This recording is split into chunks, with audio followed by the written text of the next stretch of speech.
Prayer 1. Yes. That the Senate do suspend Senator Natasha Akpotu-Uduaghan for 6 months for a total violation of the Senate Standing Rules 2023 as amended for bringing the presiding officer and the entire Nigerian Senate in general to a public opprobrium. Those in support of prayer 1 say aye. Aye. Those against say nay. I'd put the question. Those in support of prayer 1 say aye. Those against say nay. The ayes have it.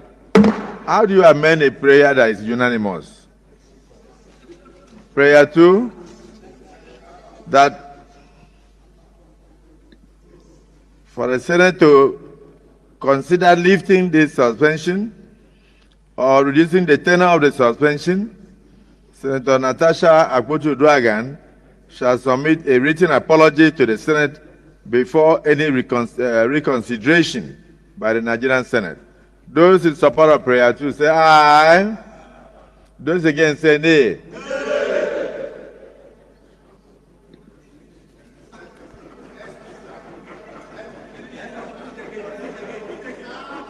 I don't think Senator Baribe, as a landlord of the Senate, I don't think they heard what I read. So let me just repeat for clarity that for the Senate to consider lifting the suspension or reducing the tenure of the suspension, Senator Natasha Akpotu-Uduaghan shall submit a written apology to the Senate before the reconsideration by the Senate. Those in support of prayer 2 say aye. Aye. Those against say nay. Hey.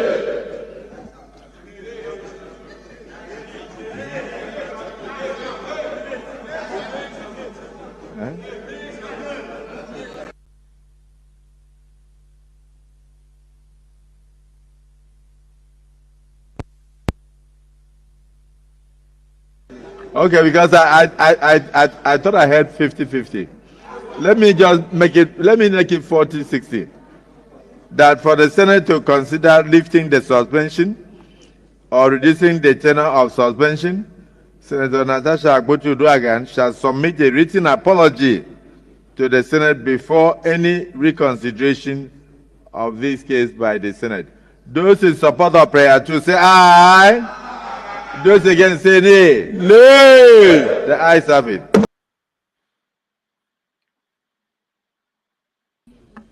This injustice will not be sustained. The pursuit for justice.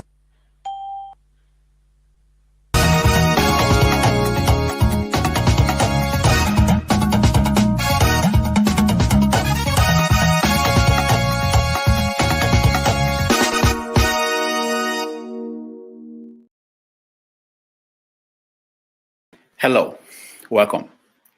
Our guest today is a journalist with 37 years of experience. That means he has grown from being a reporter to climbing up to become the editor of one of the leading Nigerian newspapers, The Punch. He was also a member of the editorial board of the newspaper. He's currently the editor-in-chief of Leadership newspaper in Abuja. Needless to say that Azubuike Ishiekwene is a respected voice in the industry and a founding member of the Global Editors Network. He's also the chair of the judging panel of the CNN African Journalist Awards, a distinguished author of Writing for Media and Monetizing It. He's a fellow of the Nigerian Guild of Editors. He's joining us to discuss the role of journalists in documenting history and the challenges of writing the first draft of history for those who may not learn from it. Ishiekwene is a winner of numerous awards in journalism, including the Babatunde Jos Award for Journalism, the Dame Award for Informed Commentary, 1993, 2001, 2004, and again in 2006, and the Editor of the Year in 2006. He's the author of the book, The Trial of Nuhu Ribadu, a riveting story of Nigeria's anti-corruption war. Please join me in welcoming to the show, Azubuike Ishiekwene. Welcome to the show, Azubuike. How are you? I'm very well. Thanks for having me on Iroko Post TV, Rudolph. It's a pleasure to be here. Thank you. Thank you so much for honoring us, and I hope we're going to have a very interesting conversation. Before we start, let me tell you this. Just 2 months ago, Rufai Oseni was in the US. Yesterday, I saw a picture of Ruben Abati in Maryland, and I know you're also in North America. So I'm thinking, if I knew that being a journalist in Nigeria will take me far, I would have stayed. Oh, well, Rudolph, that's an interesting point you make. I just dialed back a bit to my first class in journalism at the University of Lagos. And I remember, I think there were about 41 of us in class on that day when our teacher, lecturer, Mass 101 at that time, Dr. now Professor, of course, then Dr. Olatunji Dare, he asked the entire class a question, and he insisted that we must all take our turns to answer the question one by one. And that question was, why are you in this class? Why do you want to become a journalist? And you can imagine there were as many answers, or almost as many answers as there were. But some of the answers I still remember. I'm talking now about, of course, I'm talking about 1985. And some say, I want to be rich. Others say, I want to be famous, kaza, and so forth and so on. And of course, there were others that said, I want also to be able to travel and meet people. But I also remember what he said to many of our answers. He looked at us and he just shook his head and said, look, I think most of you are in the wrong class, but you have a chance to, I can talk to the faculty officer to give you another course if you want. Journalism is not going to make you rich. You'll be lucky if you're able to pay your bills. I don't know whether journalism will make you famous, but perhaps you might also be lucky if journalism takes you to many parts of the world. So I think, in a sense, one of my answer I remember on that day was also that I'd like to be a voice, for people wherever they are in any part of the world. And in any case, this is my first trip in about 2 or 3 years. Okay. So I have been in situ in Nigeria for a long time, and it's my 60th birthday. It was my 60th birthday on this 19th of February. Wow. And my daughter, who's in Canada, insisted that I must come out. So that's why I'm in North America. Happy birthday to you. I was born in February too, so you are good people. You're among the lucky few. There's this joke that my wife makes and says, it's one, I think it's a myth. And she says, people who are born in February are usually weak, they are not strong, they are mild, and so forth. And so no, she's right. Oh, yeah. So I had to research it. Because she said it so many times, I had to research it. And what I found, which I also shared in one of my newsletters, is actually that in many cultures and in many countries, it's a function of the season. All right. So for us, so if you're born in February, it means that so it depends on the time of the year. So many parents look at their calendar, and then conception takes place at times of the year that are consistent with either the seasons or their calendars or their itinerary. But if you look at it, there are more people born in many parts of the world around towards the end of the year than are born in February. So we are not as plentiful as people think we are. Okay. Yeah, that's cool. I never thought about it that way. All right, yes. We're going to get into journalism and things you do. But first of all, let me get your view on some of the stories in the news. Right. Let's start with the Senate, Nigerian Senate. We saw the suspension of Natasha Akpoti, who represents Kogi Central at the Senate. What do you make of the process of that decision? It's interesting that we are discussing Senator Natasha Akpoti-Uduaghan's suspension on International Women's Day, which is what today is. And as I also said in my newsletter today, the last couple of weeks have been quite torrid for women in Nigeria. You recall that a few weeks leading up to this time, the Speaker of Lagos State was removed. Mudashiru Obasa was removed, and then Miranda was Speaker for 49 days. And I remember watching the video, many trending videos of how she was led into that office after the legislators said they had removed, after they said they had removed Speaker Obasa, and she was led by a team of prayer warriors, all right, all speaking in tongues and fortifying the office with prayers and what have you. And 49 days after, she was forced to step down in tears. And then, of course, as you have said yesterday, the Nigerian Senate suspended Senator Natasha Akpoti-Uduaghan for 60 days, they say, for conduct, they say, is that conduct that they claim was inconsistent with the rules and conduct of the Senate. But you would remember, Rudolph, I'm sure you will, that in the last 8 years or so, we have had, she's probably the third to be suspended in the Nigerian Senate. Of course, you remember Senator Ali Ndume, who was suspended, and then he went to court to challenge his suspension and was restored, although he apologized. Senator Abdul Ningi was also suspended because they claimed that he had alleged that what we call in Nigeria budget padding. He said that the budget was significantly budget padding. For the benefit of those who may not fully understand our Nigerian slang, is a way, it's a system that under which you find people in the legislature significantly increase the appropriation bill beyond what the public thinks is decent or justifiable. And so Senator Abdul Ningi, I remember, was also suspended. And now, of course, we are having, I think that was in 2024, so if I recall correctly. And now we're having the case of Senator Natasha Akpoti-Uduaghan.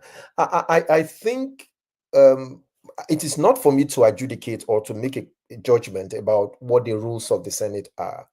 But as a member of the public and as a journalist, I think the least that members of the public want to see, because I see people are ranged on both sides of the divide, and a lot of stone throwing going on. But I think what is important is for the public to see and to understand that a clear and transparent process has been followed, consistent with the rules of the Senate. And especially if you are the president of the Senate, against whom this allegation has been made, I think what members of the public would expect, Senate President Akpabio, Godswill Akpabio, you remember that when this petition was presented, he referred it to the Ethics Committee of the Senate. What members of the public would expect to see is some amount of transparency in the process, to see whether, especially if the most senior officer, most senior principal officer of the Senate is involved. I think that is where the issue lies. There is a lot of anger in the public that the rules, especially where the Senate president is involved, that the process leading to the suspension of Senator Natasha Akpoti has not been as transparent as it ought to be. We would wait to see. You recall in the little clip that we showed that Senator Natasha Akpoti-Uduaghan said the matter was not over. My presumption, of course, being that she's going to seek remedy in the court the same way Senator Ali Ndume did. We'll wait to see how that plays out.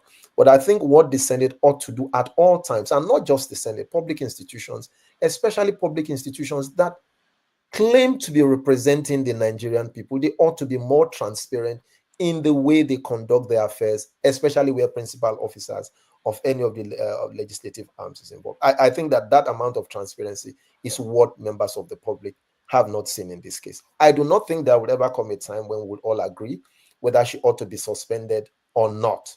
But if we see a transparent process, and perhaps one way of making that transparent process more transparent is for the hearing to be open to members of the public. That way we will be able to see what the process is and be able to come to a conclusion, to a reasonable conclusion, whether the process leading to any penalty has been fair and just or not. And she asked for that. Yes, I think she's correct to ask for that. Mm-hmm. Although, I mean, I can also share with you, and this is purely backstory. This is not a judgment call. This is some of the backstory that I've heard. I mean, and as I've said, there have been arguments on both sides. All right, I have, and it's not a matter of who is right or who is wrong. This is just filling in some of the things, you know, that I have heard as a journalist. It's not a judgment call, but I've heard people say, "Oh," and I've spoken with. There are 4 women senators in the Senate. And I think if you look at the numbers, the current legislator has far fewer female representation than the last one. But I've also heard people say that, why is she complaining? Why is Senator Natasha Uduaghan complaining that most of the you know, very juicy, if you like, travels abroad, she has been prioritized, you know, when those things come, and that her husband, who is a non-legislator, by the way, has, of course, he's entitled to, but perhaps also has significant contracts that he executes for the Senate. So, which is an indication of, if you like, favoritism or prioritization. So that people should be careful how they throw stones, because in some of these matters, we only see what comes to the public surface. You don't know what's been going on. And while there are those who have accused the Senate president of flippancy in his public conduct generally, there have also been those who have said Senator Natasha Akpoti tends to have a penchant of making accusations of sexual harassment. It's not the first, it's not the second, it's not the third time she'll be making it. But as I say, I think that what the Nigerian public demands and what they deserve, and what Senator Natasha Akpoti deserves, is a significant amount of transparency in the conduct of the proceedings leading to her suspension. Does it matter that the court said they should not go ahead with their own, the Senate should suspend ruling on this matter until the court discusses that? Is that relevant to this? Well, there have been cases where, you know, we basically have 3 arms of government, all right, and I think the legislative arm has always argued, and there are cases that one arm of government cannot get ahead of itself to tell the other arm of government how to conduct its business or its affairs. You wait until the matter has been sufficiently dealt with, and if you have a complaint, you lay it before the court, and then the court will rule. That's my understanding of what separation of power means. Mm-hmm. Because if you have an arm of government always interfering in the process of how the other arm of government works, then I think that will be a recipe for chaos. Mm.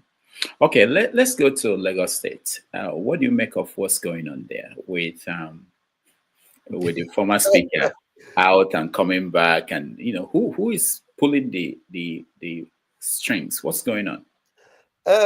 Well, I think that you know, when people discuss Lagos, the easy fall guy, so to speak, for anything that happens in Lagos, a man who you know, if you don't get it up overnight and you wake up in the morning and you're in Lagos, the tendency always is to blame President Bola Ahmed Tinubu. But the information I have, and I believe on reasonably good authority, is that this really is a matter that is largely within the state, and not in one in which the president himself has interfered for as long as I know. There have been accusations that Speaker Obasa has not only been long in the place, he's probably he's easily the longest serving member of the Lagos State House of Assembly. He's been there for how many years? Been speaker been Speaker of the House. And there are people who are saying, oh, that he has also become presumptuous and rude and so forth and so on, and arrogates so much power to himself. Well, I don't know these things. In politics, there are a lot of things that are said by people who may or may not have an axe to grind. But what has happened, what we know in the public domain, was that members of the Lagos State House of Assembly purported to have laid allegations of corruption and misconduct and so forth, and so on, a whole long list of accusations against him while he was abroad, and then said they had removed him.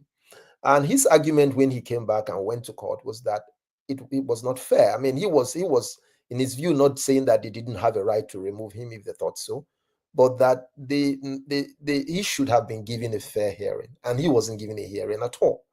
And so the GAC, which is the more or less like the body that sort of oversees affairs in Lagos, sort of intervened and sought the intervention of, let me use, non-indigents, specifically Bababisi Akonde and Aremo Shoba, to see how they manage the affairs. And I think they came to the decision that they saw merit in the fact that the man had not been given a fair hearing, and therefore that Merenda should step down and resume his former position while Obasa resumes as speaker. But the matter is not over yet.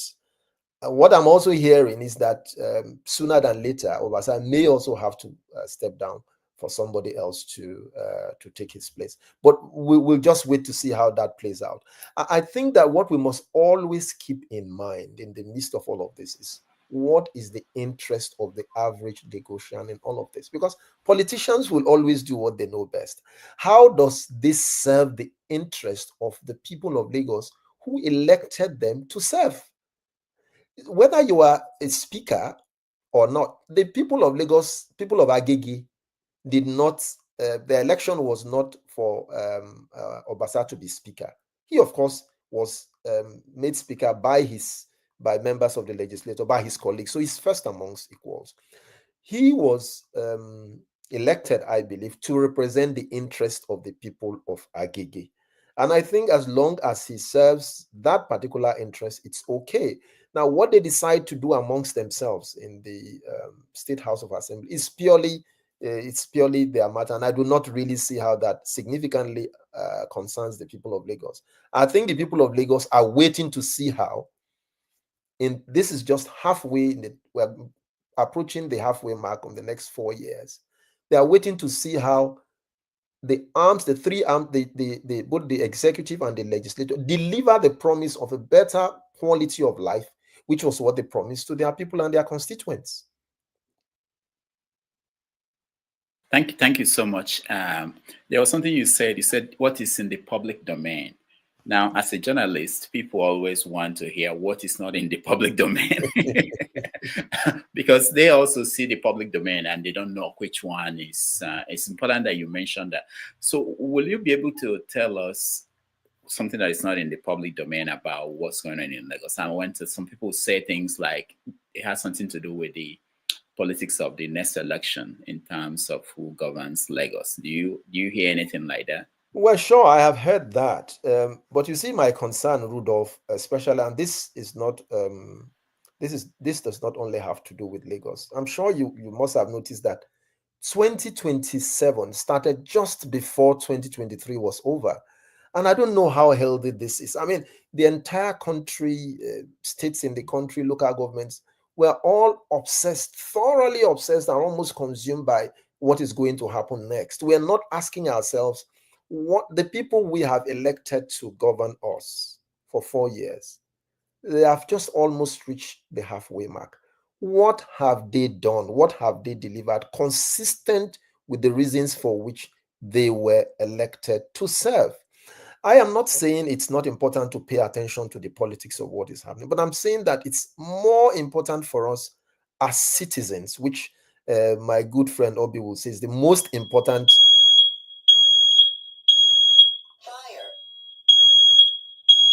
Hello? I'm here. Yes, there is a fire alarm. There is you want to check? You can go and check. check. There is a fire alarm, please. So yeah, please. Please. We'll take a break and we'll be back. You can hear it. Yeah, we can hear it. Yeah.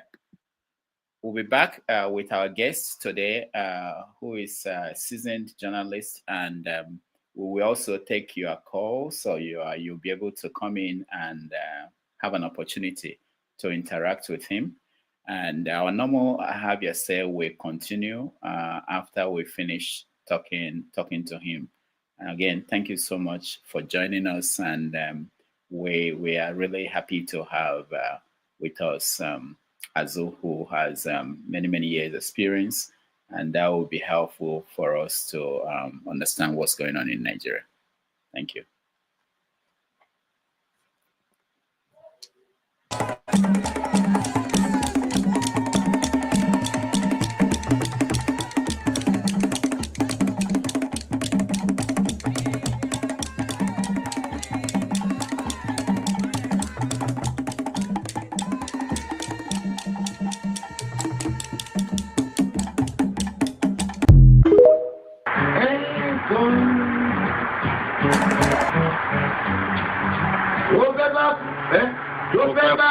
Tó fẹ́ kú torí ẹ̀.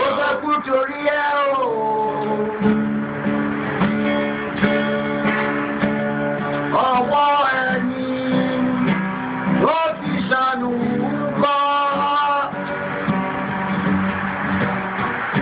Ayé la bá, ayé la fi sílẹ̀ sí.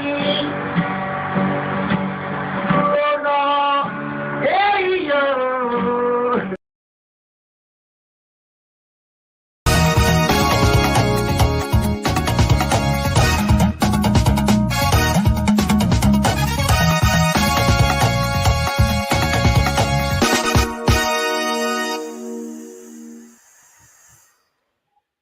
All right.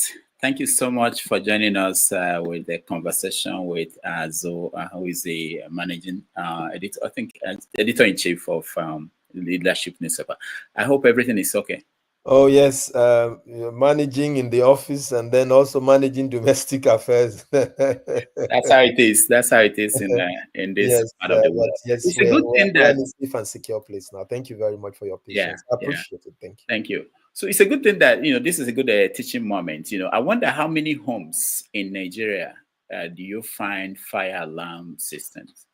Oh, well, some homes are now beginning to install, but those are largely upscale, in upscale places. But honestly, in many homes, because of the way the houses are built, and the fire would have gone, fire would have gone, the whole place would have been on fire before you even know that anything is happening. All right. Yeah. Thank you. Let's go back to the conversation. You were talking about Lagos State and the idea that if there is any So I mean, I was saying in Lagos, yes, we have heard that a bit of this has to do with the next election. Yes, we've heard that because Lagos also has a way that it sort of plans out. It's some sort of succession program and who's to do what, and the delicate balancing act, which we all have seen, not just at the state level, but also at the national level, and which, so yes, I mean, I've heard that, but for me, that's true. That it's also been said that we should be careful, not that the state should be careful, or politicians should be careful not to rock the boat in such a way that it significantly, in such a way that it upsets the apple cart in terms of planning for 2027. I have heard that.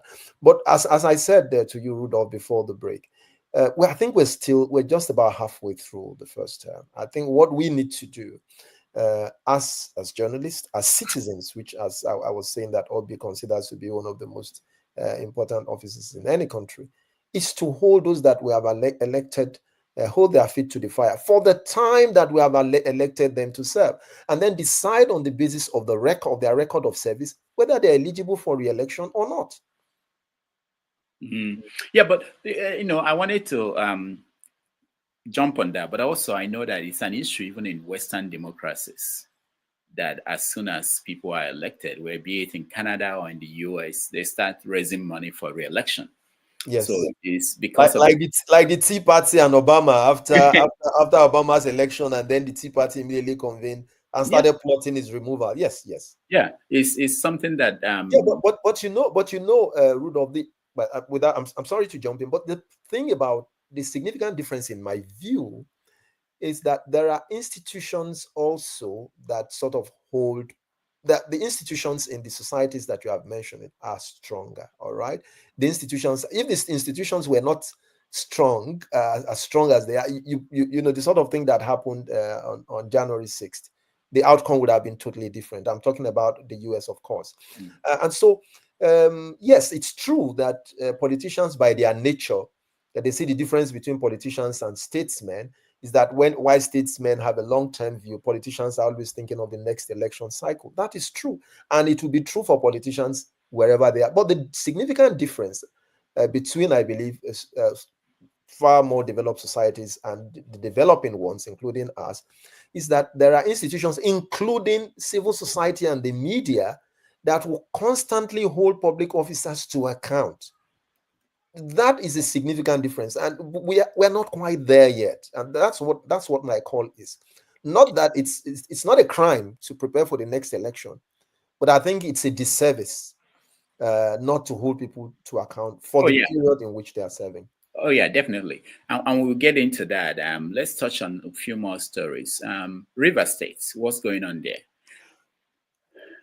Great question. I think the latest in Rivers was the judgment of the Supreme Court, saying that, which sort of said that the central bank is not authorized anymore to release funds to the state government, and that, and I think the last thing I heard was the Governor Fubara saying, as of yesterday, being the 7th, I believe, of March, he was waiting to see a certified true copy of the judgment of the Supreme Court, on the basis of which he was going to take further decisions. But he had, of course, also, consequent upon the judgment of the Supreme Court, asked the local government chairmen who were elected to hand over to a more senior officer until he saw the ruling. I think it's sad. Interestingly, Rudolph, I was born in Port Harcourt. Yeah, so I have a strong affinity, and I mean it's like second home for me in Nigeria. I love. You remember it used to be called the Garden City. I grew up with Port Harcourt being called the Garden City, and I have such great fondness and affinity for Port Harcourt and for its politics. It's not because I'm from Rivers State, but as I said, that's where I was born. Before my parents left when the war started 2 years later, and then we had to go move to my village, and before we went to Lagos. So it's a place, and even if you look at Nigeria's financial, apart from Lagos, Rivers is also said to be one of the more viable Nigerian states. So we should be interested, and we're just moving from Lagos. We're now talking about, we should be interested in what is happening, not just because of the politics, but because of what it also symbolizes for Nigeria's financial, well-being. If anything happens and we are not able to, meet our quota in terms of oil production or supply, it significantly hurts not just Rivers, but it also hurts the entire Nigerian economy and well-being as well. So I am hoping that the parties to the dispute will, I do not think that, I think ultimately there'll have to be a political solution to what's happening in Rivers.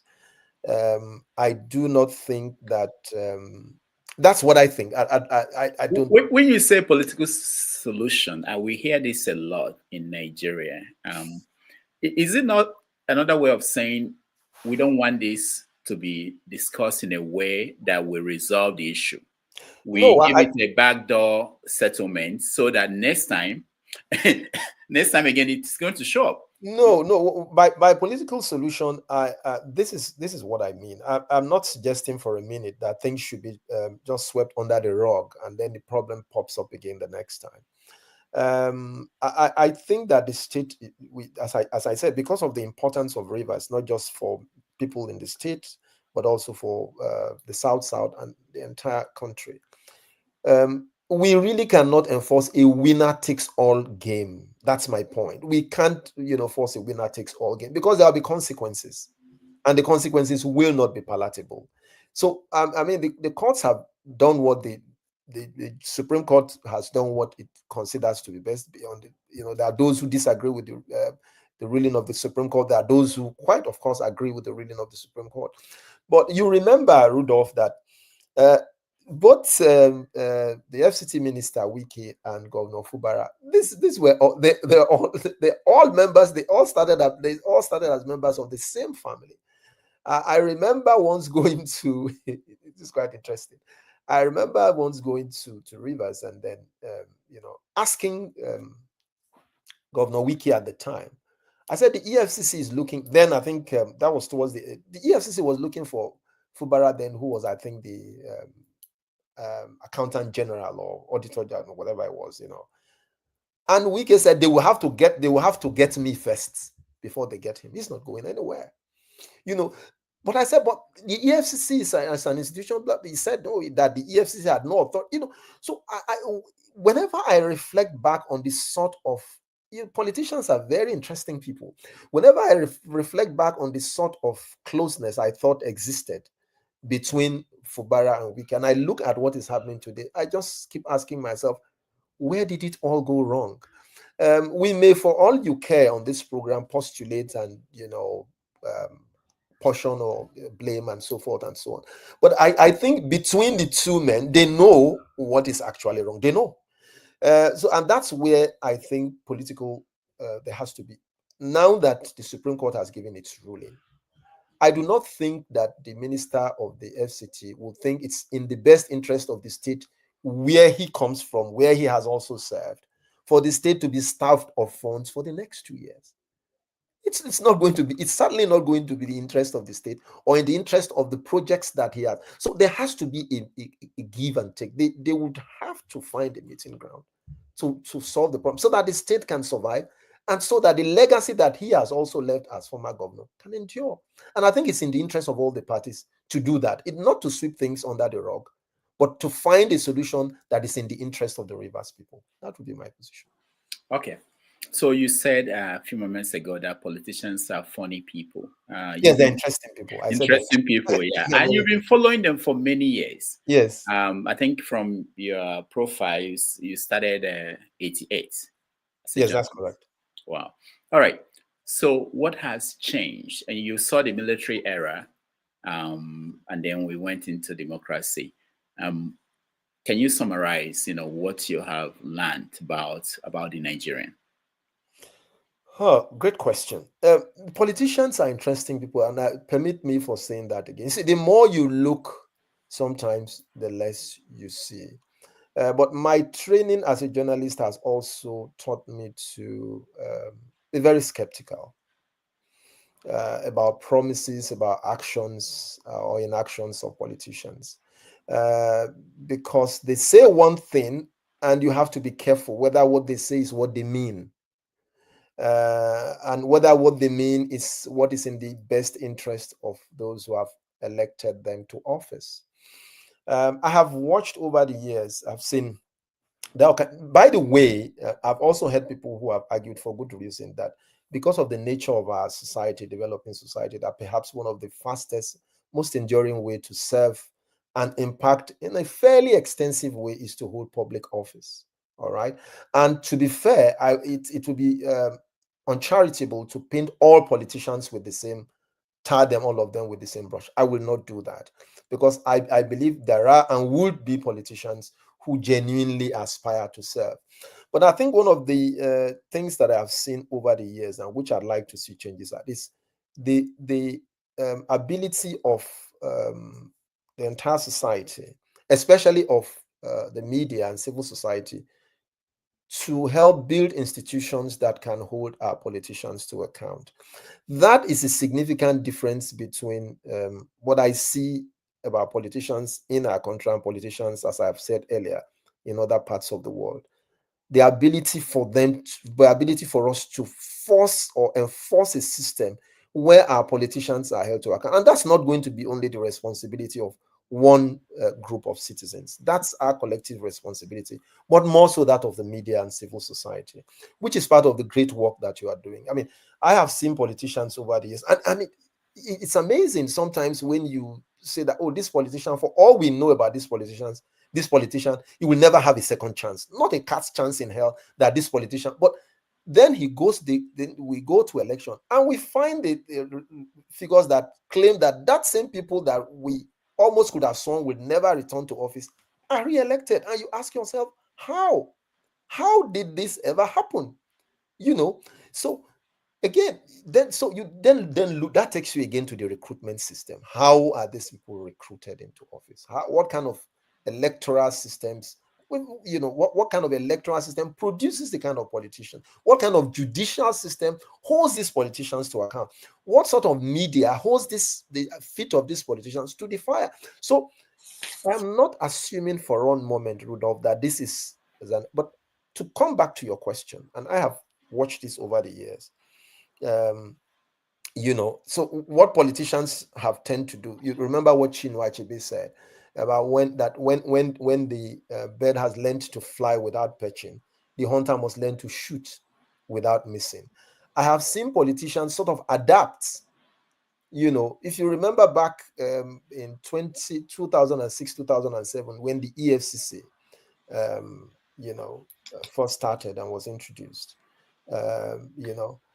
now I've seen politicians gradually, go from the level the moment a number of them get into office, they prepare themselves for what is going to happen at the end and make provision by hook or by crook for facing the EFCC when the time comes. They have sort of developed smarter ways of gaming the system. All right. So I have seen that over time. The system, you think the system is getting better, but the politicians find smarter ways of subverting the system. All right. I think it is something that we all collectively have a responsibility to work more assiduously to ensure that we build systems that are able. There's no perfect system anywhere in the world. The day I woke up and found that Trump was re-elected as American president, I said, oh my goodness, I can't believe it. I just cannot believe it. So there's no perfect system anywhere in the world, okay? And we get what we deserve, all right? So we get what we deserve, but we have to consciously work to improve and make our systems better, to be more responsive, because it's a question essentially of demand and supply. All right, it's a demand and supply situation. If we do not demand higher standards and insist on higher standards, both as journalists, as members of civil society, whatever sector we find ourselves, if we do not demand higher standards of competence, of character, of accountability from our public officers, then we must be then what we get, we have to live with what we get. Mm. Okay, so I checked, and Dele Giwa died in 1986. Yes, in October 1986. So you were still a student? Yes, I was a student at the University of Lagos. And how did you hear the news? It was absolutely devastating for me. Absolutely devastating. I thought it was not possible until I saw the pictures, and it was shattering for me, and especially so because he was one of my role models. I remember reading Parallax Snaps in Concord and wondering whether this was a god or a human being writing. I just worshipped at his altar of literary excellence. I just couldn't. You see, Dele Giwa, Reeku, Dan Agbese, Yakubu Mohammed, for me, they were like gods. These people were like gods. They were my role models, my icons, my beacons. And so when I was in part 2 then, and then boom, we heard this news. I couldn't believe it. And so I left school on the day when he was lying in state on Oregon Road, which was where the News Watch office used to be at that time. I went to the line in state because I wanted to see and to believe and to bring closure to something in me that had been gutted. All right. And that was the first day, of course, in tears. And that was the first day I remember shaking hands with Rieku. And I've told him many times after that, they were all there. But after shaking hands with Riepu, even in my tears, I refused to shake any other person's hand because I never had the privilege of meeting Dele Giwa face to face. But Riepu was there at the line in state, at the public line in state. And I shook his hands. I kept it in my pocket. And the only thing I did with my hand until I got back to University of Lagos was just to use it to wipe my tears. But never shook anybody's hand. So it was utterly devastating for me to see the list. Utterly devastating. And even more so, I mean, I sort of picked up a bit of cheer when Ganifawe and me took up the fight when the government was playing hide and seek and hiding behind the finger about who killed Dele Giwa. Sometimes we didn't know whether the government was angry, was sympathetic, was interested in finding out. You just didn't know what the government was up to. But thank God for people like Ganifawe and me. Ganifawe and me, I remember, took the matter upon himself. And that sort of gave me a bit of hope and comfort that we would see the end of it. But of course, you and I are still asking the question, many years after Dele Giwa died, who killed Dele Giwa? So for me, I was in school that time. I asked, people started saying Dele Giwa died. I said, who was that? Who is Dele Giwa? I didn't know who he was. So, but I wonder, how did you, a student of journalism, seeing someone killed for that profession, how did you continue to say, I want to be? Oh, great question. You remember what I said about Dr. Olatunji Dare in our first class? I had always fancied myself as one who will grow up to. There was nothing else I wanted to do. When I failed at my physical sciences, it was obvious. I think I initially wanted to be a pilot, but my performance in my physical sciences was worse than miserable. All right, so it became obvious to me that I had to find another pathway in life. And so, in spite of the death of Dele Giwa, I also then had this passion in me to say, look, I think the least I can do for myself is to try and lend a voice. And I also come from the ghetto. Ajegunle is one of the worst places you can ever think of in Lagos. It's the ghetto, it's the ghetto it's Akon's ghetto in Senegal, all right? So that's where I come from. And, where we had all sorts of youths growing up. And so I always cherished the opportunity to lend a voice, especially to the weak and the vulnerable. And I thought that the death of Dele Giwa, of course, obviously, it opened one's eyes to the danger, to the sheer danger. But I guess it's what it is. Even if you were not a journalist and one was fated to die somewhere else, well, you could just be in your house and the bomb drops and you could be an accountant and that's it. That's not to suggest that one should be reckless. We should try and be safe in whatever but otherwise, I'm driven by that sense of mission to offer the little that I can by lending a voice to the weak and the vulnerable. And I think the death of Dele Giwa, it shook me, obviously did, but did not deter me from pursuing that ambition. Now that we can connect it to one of the topics of today, our conversation, which is documenting history. A few weeks ago, I think February 20, Ibrahim Babangida published his autobiography. That's what it's called. And one of the issues he raised, he tried to explain the role of what happened during that time. One of them was the death of Dele Giwa. So I wanted to know, have you had any chance to read the book? Oh, yes, I have read it. It's a 13-chapter book broken into 5 parts. But essentially covering 3 major topics. And I've also written an article on it. And the area where he talked about Dele Giwa, I just could not help but just wonder,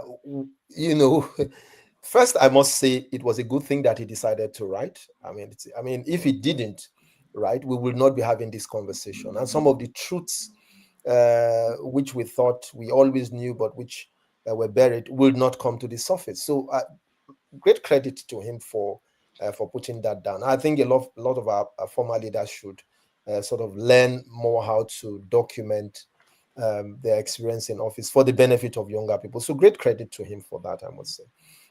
But on the subject of Dele Giwa, you remember he said in his book that first he said Dele Giwa was his friend, okay? And then he said that he was shaken and utterly appalled by not just the death of Dele Giwa, but by how Dele Giwa was killed. Fair enough. And then he said his government made 2 major attempts to unravel the mystery of the killers of Dele Giwa. That both an attempt was made both by the military authorities and also by the police, but that every step along the way, the interference of the public, especially by Chief Gani Fahimi, made it difficult for him to get to the bottom of the truth. That's bull, man. That is bull. Babangida, may I just remind our listeners that Babangida set up the SAF, there was Abubakar SAF committee. Abubakar SAF was a former commissioner of police in Lagos. The SAF committee actually had a report. Babangida should bring it out. My goodness, he can't say this. Abubakar SAF's committee finished and had a report on what happened. Why didn't Babangida talk about the SAF report? It will be interesting to hear what he has to say. See, Rudolph, there have been three books of interest for me since Babangida left power. All right, 3 books of interest. All right, there's a guy called Mark Sillon. He wrote a book entitled Soldiers of Fortune. Go and read the book. I'm planning to have him on the show very soon. My goodness, you must read the book. Although the book covered 1983 to 1993, but the 80% of that book, because Babangida was the longest serving at that time, covered the time that Babangida was in power. Mark Sillon tells us in his book, which has not been challenged, that our good friend and former head of state, Babangida, I'm just the atrocities against the press. That one is Babangida closed. I'm not even putting. I'll come back to Max. What's it, Max? The media rights agenda says in one of its publications, and you can fact check me. 45 newspapers, the largest number, were shut down by Babangida. Some of them twice. In 1993, Babangida closed 25 newspapers in 1 year, including Punch, where I worked. And Maxillion says of Babangida that he executed the most number of so-called coup plotters in history. 117 of them were killed. Do you understand? In that period, between 1983 and 1999, but about 78 of them were killed under Babangida's regime. Of the 117, it's there in the book. It's not being challenged. Babangida, when he saw that it was going out of favor, in 1991, he appropriated 2% of Nigeria's budget to buy cars for members of the military, which was I can't remember what the figure is now in terms of if you look at it in later day budget. 2%. I think it's about 178 billion in later day budget. It's all there in Marx's book. So I just wonder the temerity of this guy coming to write a fancy book, and I mean, as I said, I give him credit for it, but it's way more than what he's. If we even come back to the main point of the book, which was chapter 12, where he dealt with the June 12 saga, that is an entirely different story of its own. It's full of half-truths, to say the least. Oh, as I said, there are 3 books. So there was Maxillon's book, the Soldiers of Fortune. Soldiers of Fortune. There is also the book by Dan Agbese, IBB, Power, Politics, and the Military. That's by Dan Agbese. There's also The Prince of the Niger by Dr. Chidi Amuta. Yes, these are the 3. For me, these are the 3 significant books before this 4th one.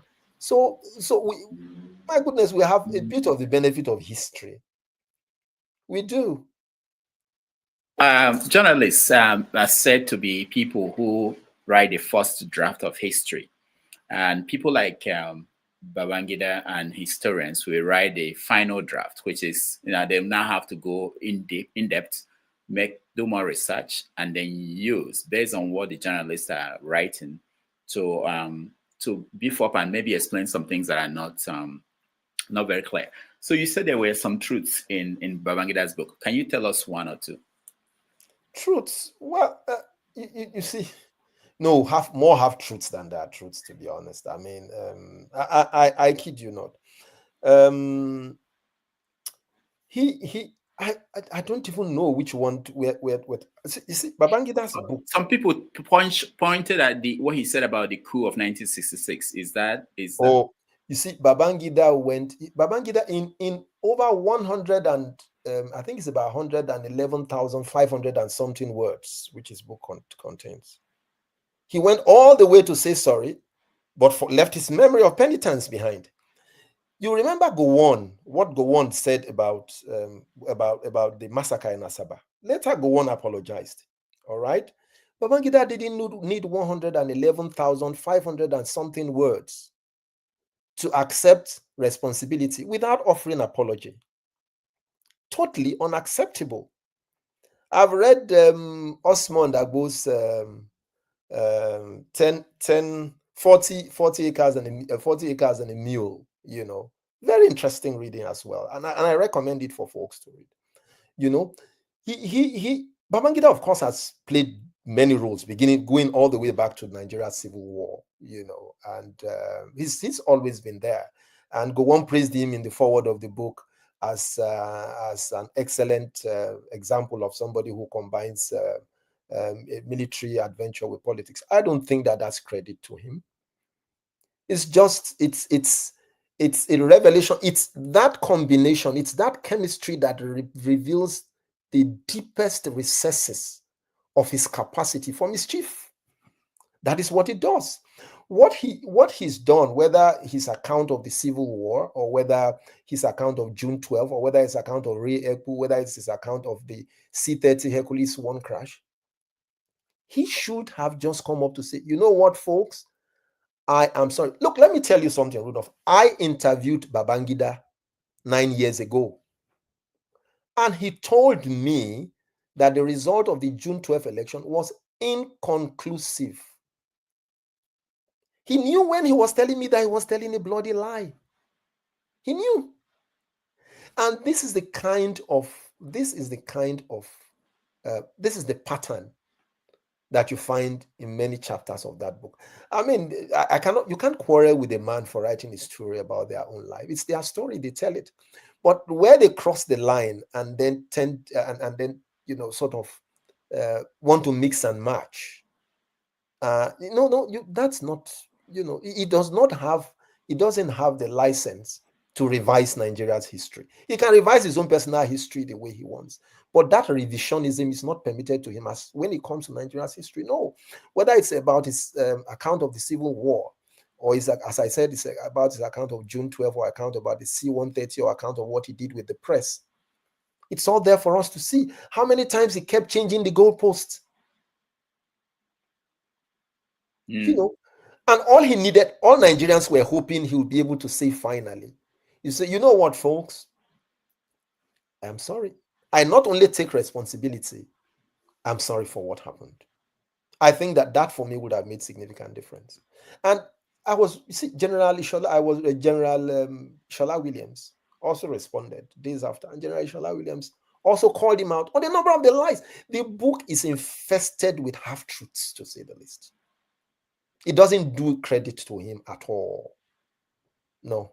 And there are complaints about parts of the book plagiarized from the works of other people, but we'll get to that in the next few weeks, where we are investigating that.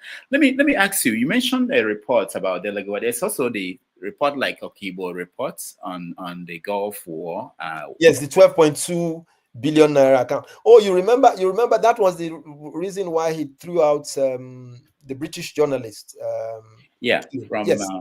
Yes, because he reported, or Financial Times who reported that he had missed. He bundled him into the next plane and then dumped him out.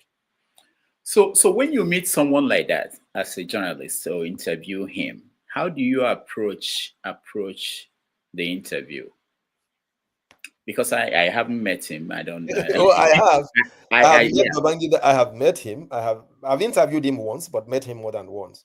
Okay. But one thing, you see, Babangida is a very interesting person to meet.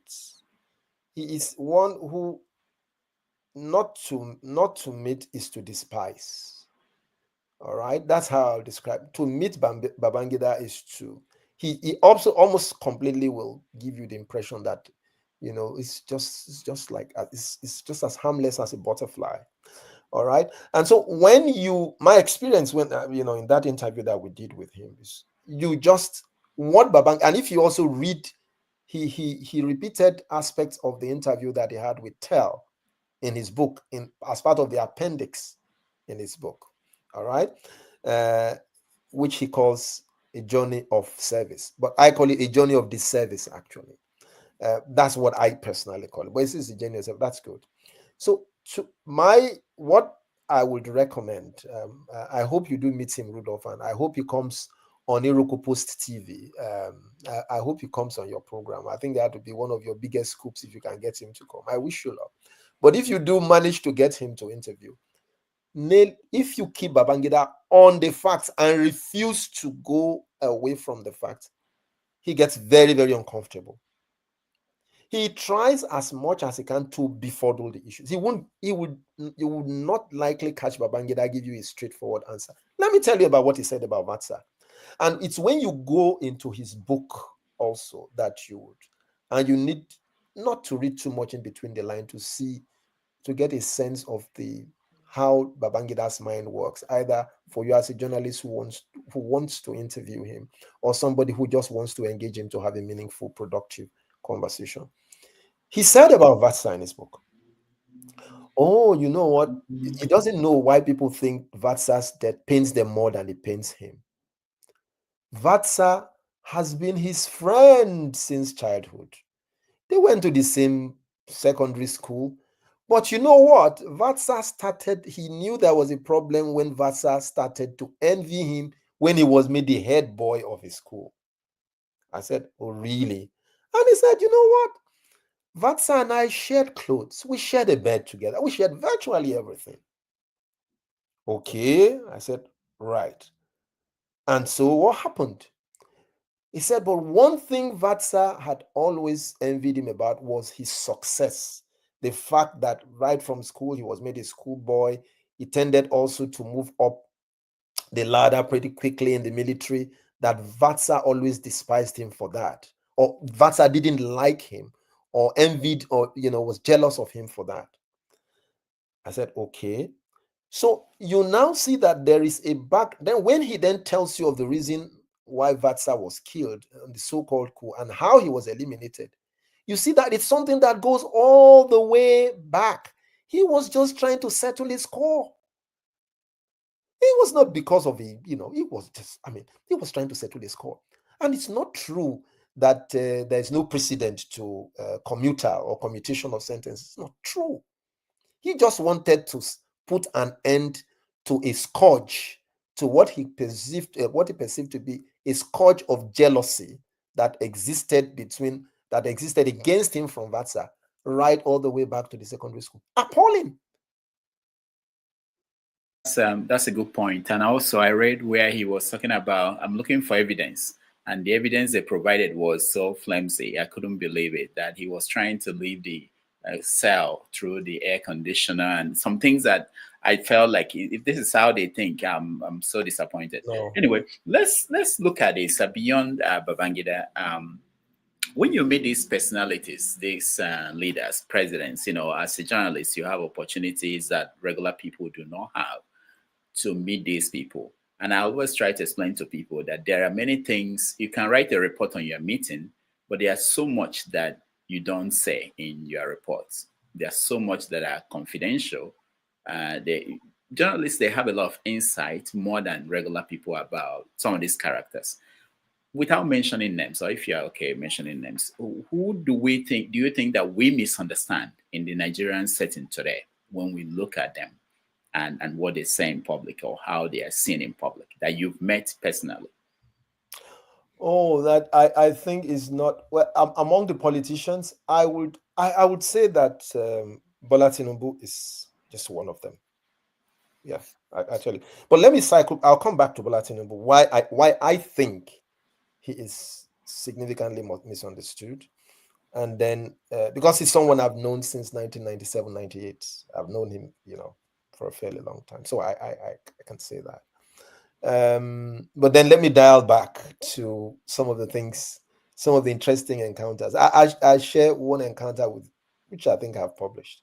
Although Mrs. Remiu, your former spokesperson to the begged me not to, but I promised that I will publish it. It was an encounter with Obasanjo in the library. We went to interview him. And that was in the days when Ngige was governor of Anambra State, and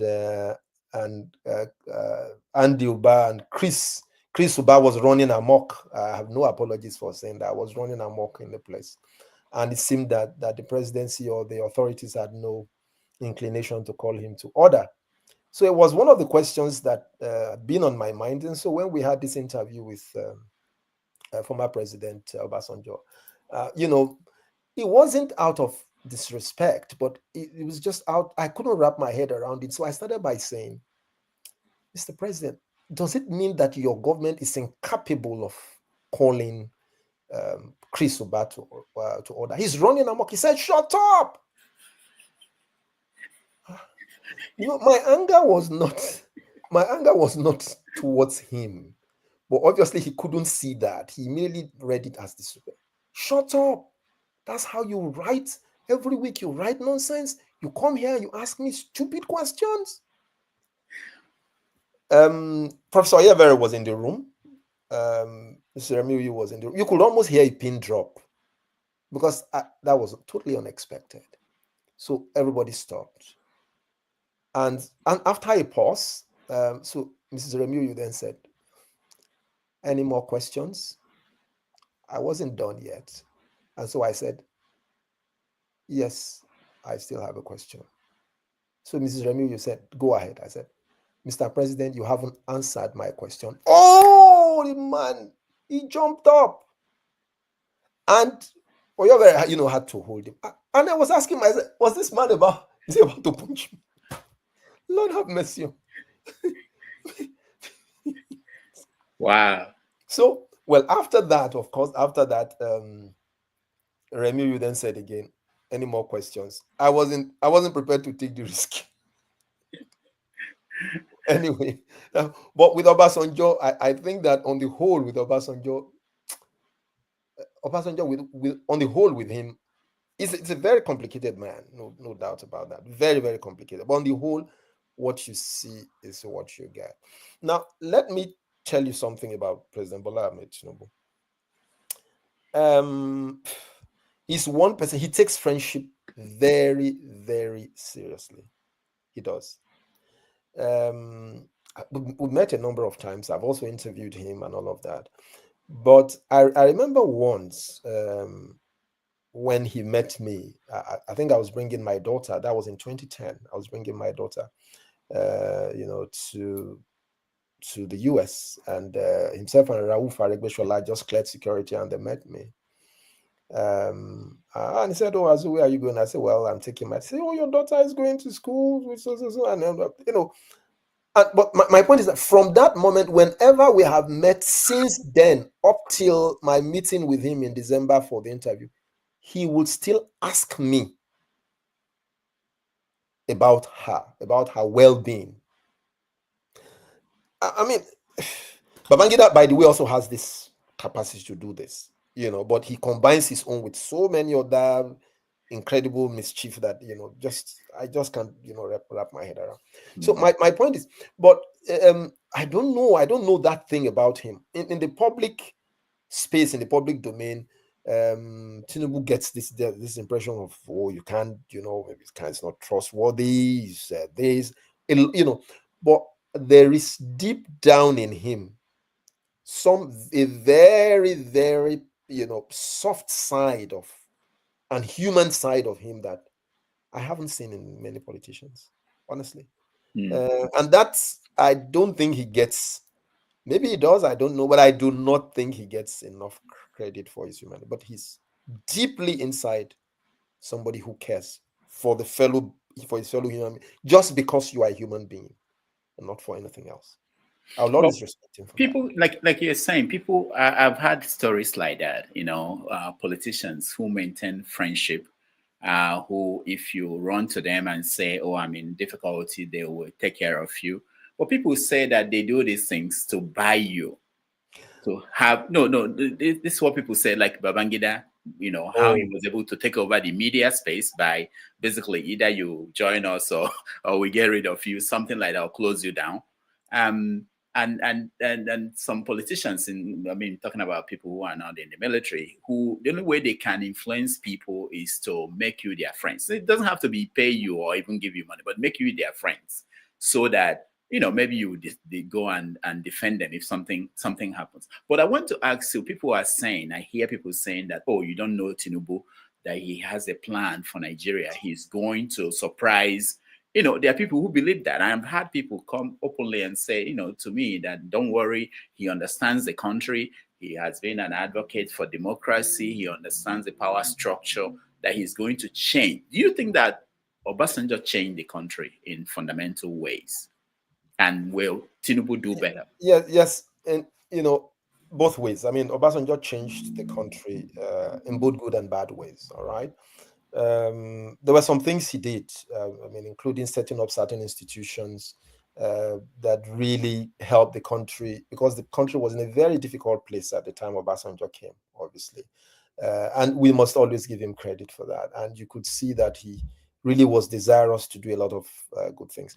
But I think Obasanjo also probably had the greatest opportunity to leave a legacy and leave Nigeria in a much better place. He did his bit, but I think most people would remember him for third term.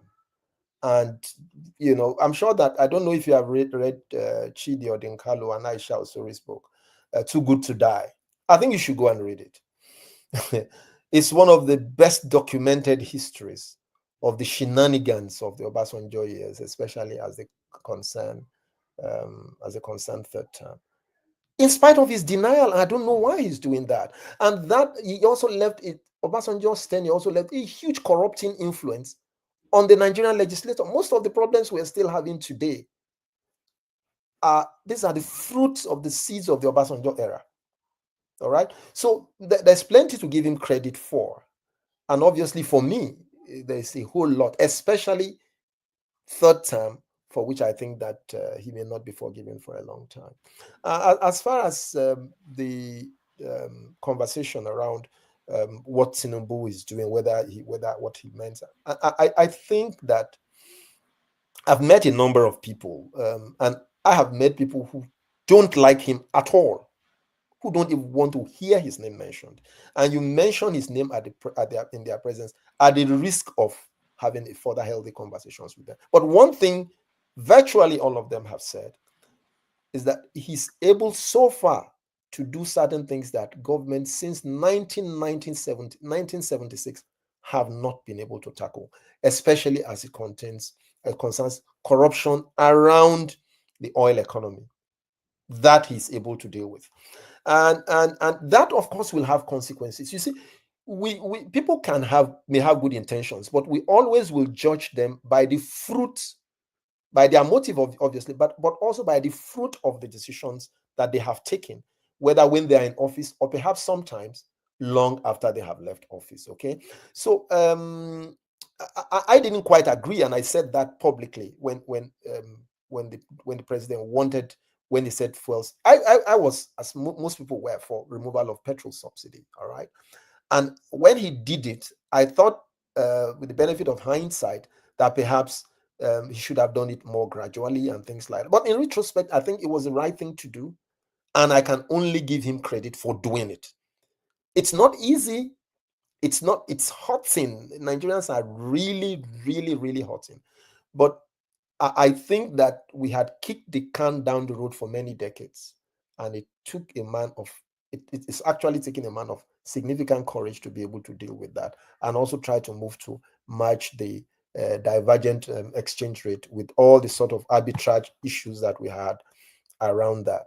But regarding what is going to happen in the long term and what kind of legacy he is going to leave, I think that he has taken certain steps which are, if I may say, irreversible. I mean, what he has done with petrol subsidy, for example, that is irreversible. You are not going to likely have a government in future that is going to come back. Yeah, but as hold on, the news last week was that we are going to pay 7.7 trillion in subsidy. What is that?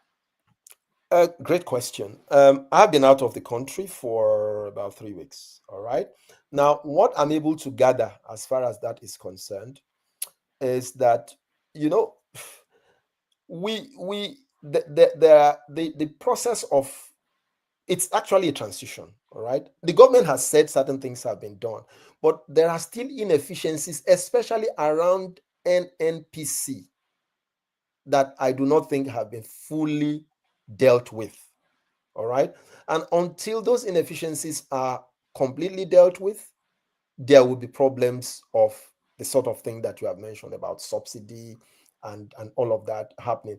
But ultimately, I think we are in a place where, and of course, while that matter came up, you saw that side by side with both the Dangote refinery and NNPC dropping petrol prices.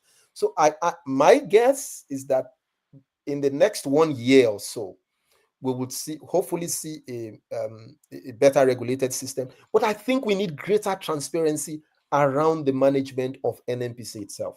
We need far greater transparency than is currently the case. I would be among the first to say so. We do need far greater transparency so that Nigerians will know and see exactly what is happening. You can't tell us that NNPC is a publicly quoted company, and I don't know whether you may have shares, Rudolph. I don't know about you. I don't understand that. I don't understand the economics of how that works. Yeah. All right. We'll take a break, just about 3 minutes or 4. When we come back, we talk about your journalism, your book, and then get people involved in the conversation. Just quickly, we will get to that. Thank you so much for being here.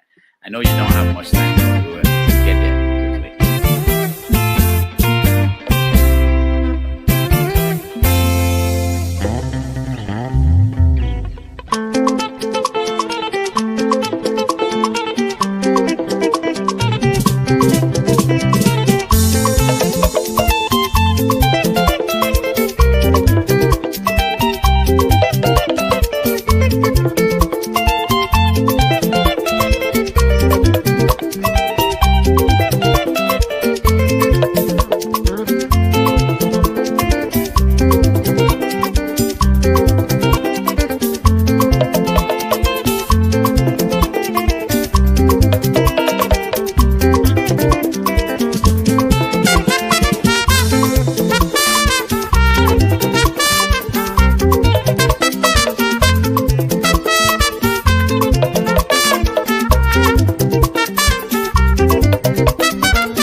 All right, welcome back, everybody. Thank you so much for joining us. As I know you have to the run. That's a nice one, by the way.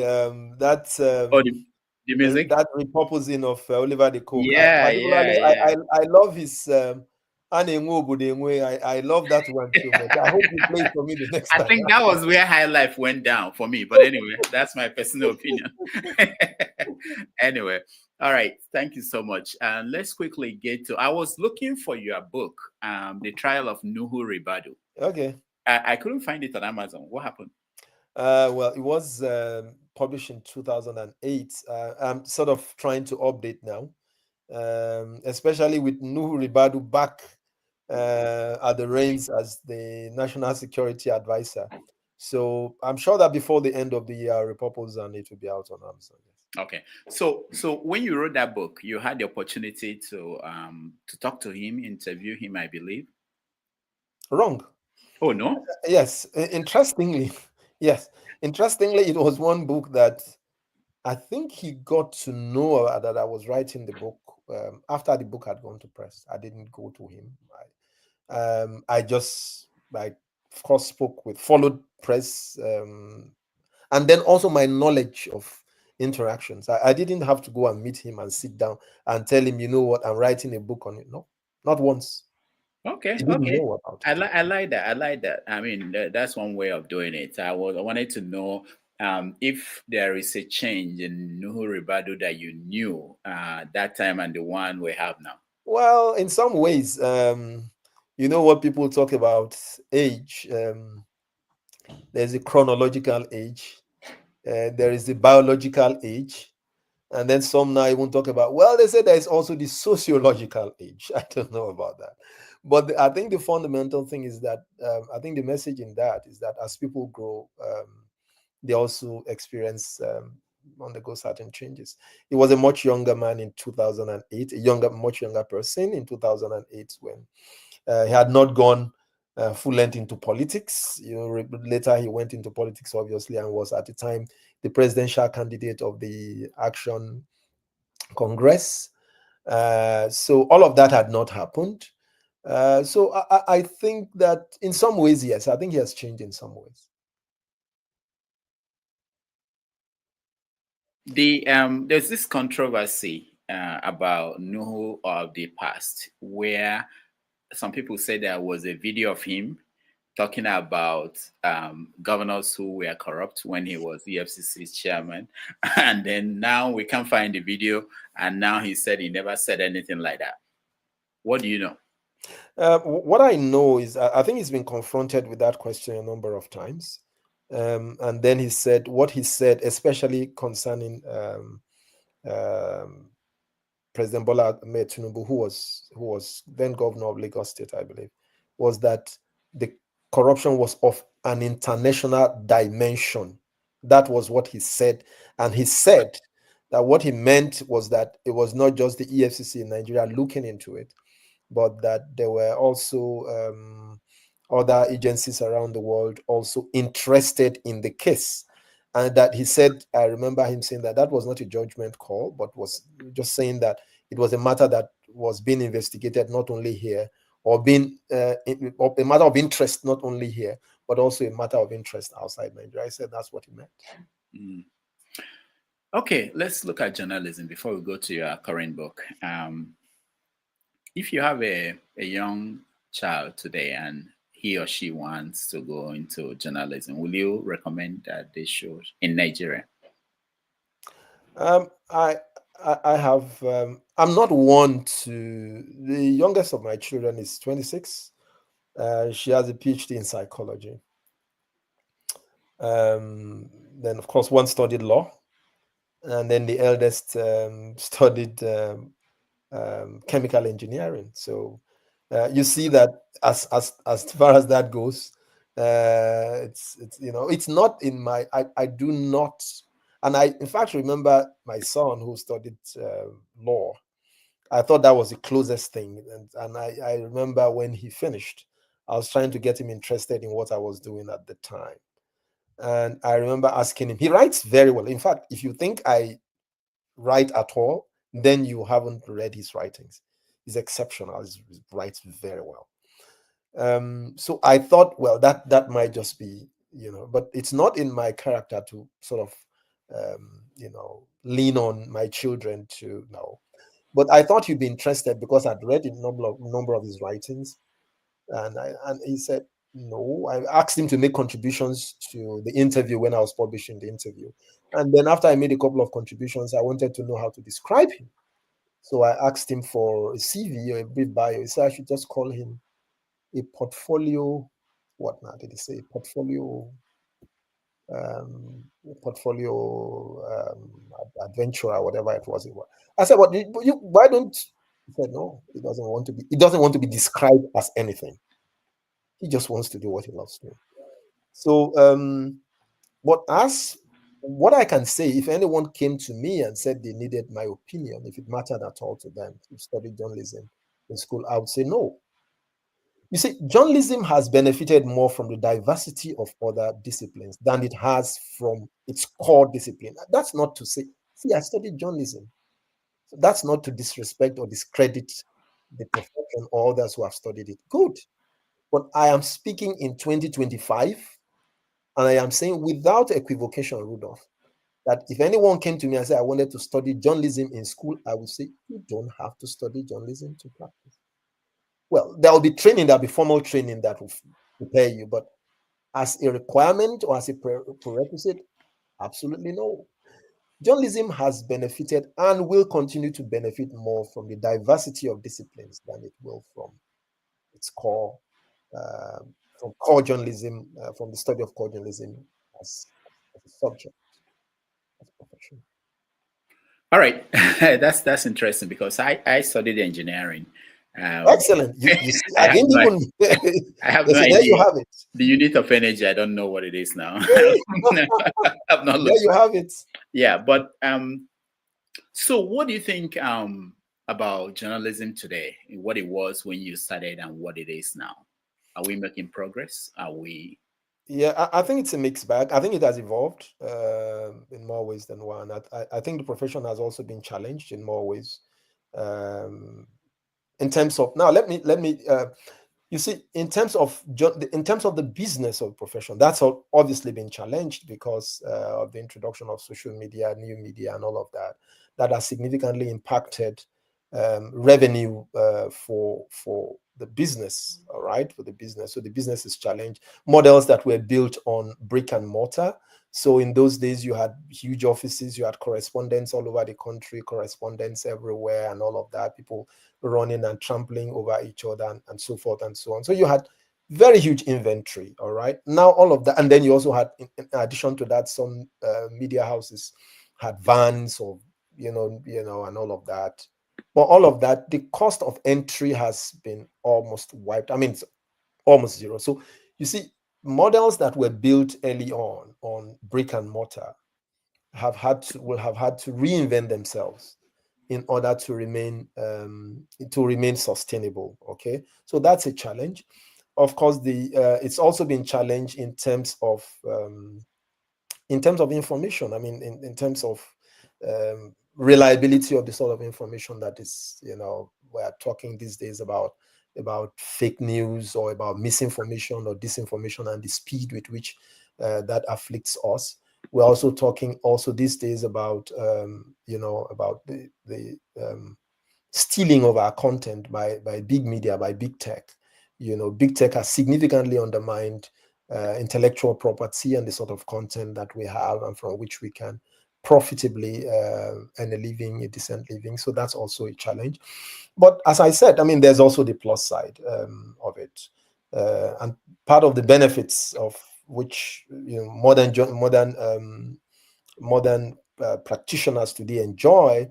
Here I am. We're in different parts of North America, but we can do this interview to a global audience, which was not the sort of thing that we used to enjoy before. As I also said earlier on, the cost of entry has also been significantly reduced. In spite of the challenge of disinformation and misinformation, we also have tools to fact check stories. Today, it's also possible to repurpose content in various forms and serve much global and more diverse audiences. There are tools that can translate this interview that we are having, and so you don't need translators everywhere. So both in terms of sourcing and processing and curating content and distributing content and sharing content over large distances and global audiences, and also benefiting from that experience is what practitioners have today, which many of the older generation did not have. Mm. Now, your new book, Writing for the Media and Monetizing It. How is it doing? Well, it's doing great. But I must share with you a warning. Is one of my mentors. I hardly do anything without talking about Professor Olatunji Dare. I remember he called me, was it 2 weeks ago, and said, look, I think you should still remain in the mainstream. This thing you are going about monetizing, I don't know what it's about. I'm not interested. We still need you to do great work, which I think you're trying to do in the mainstream. So I don't know what you're doing. I don't know what it's about, but I wish you luck, and so forth. But I understand where he's coming from. Now, to your question as to the performance of the book, it's doing well, and I think it's important also to, if I may, just share with you and your audiences what it's about. It's something that occurred to me about when we were talking about the challenges of journalism, especially as it's practiced currently. There are tools that I thought that just I've had the benefit of working with younger journalists who are coming from school straight into the newsroom, and I've seen a significant psychometric gap between what they learn in schools and what they experience in the newsroom space. They are totally different worlds, and I thought they probably would use a resource like this to help them transit, more easily into mainstream, into main practice. That's one of the things that the book that tries to do, to also help them see how they can use their talent and use it in such a decent way that it doesn't compromise their professional integrity or practice. That's basically what I have tried to do, just trying to provide a resource for younger persons, and perhaps a few older dogs like you may need a few new tricks to see how I hope that old dogs like you who I think it's a very important book. I haven't read it. I have it here. But I think that, because I wanted to ask you, what is the starting pay now average for a reporter in Nigeria? I can talk about leadership where I work, but because newspaper houses have different of course. And so in leadership now, I say with a heavy heart, we know we have a long way to go. That a journalist, if you are starting in leadership today, is between 75,000-80,000 naira to start. I say this again with a heavy heart because I know, as I say, the cost of living is for a month.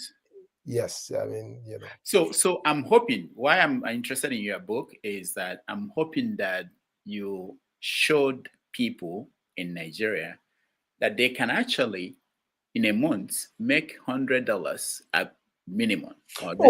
Absolutely. That's one of the purposes of the book to also teach young people how they can use their talent. You can be a virtual assistant somewhere, you just provide some additional service, even if it's in terms of research.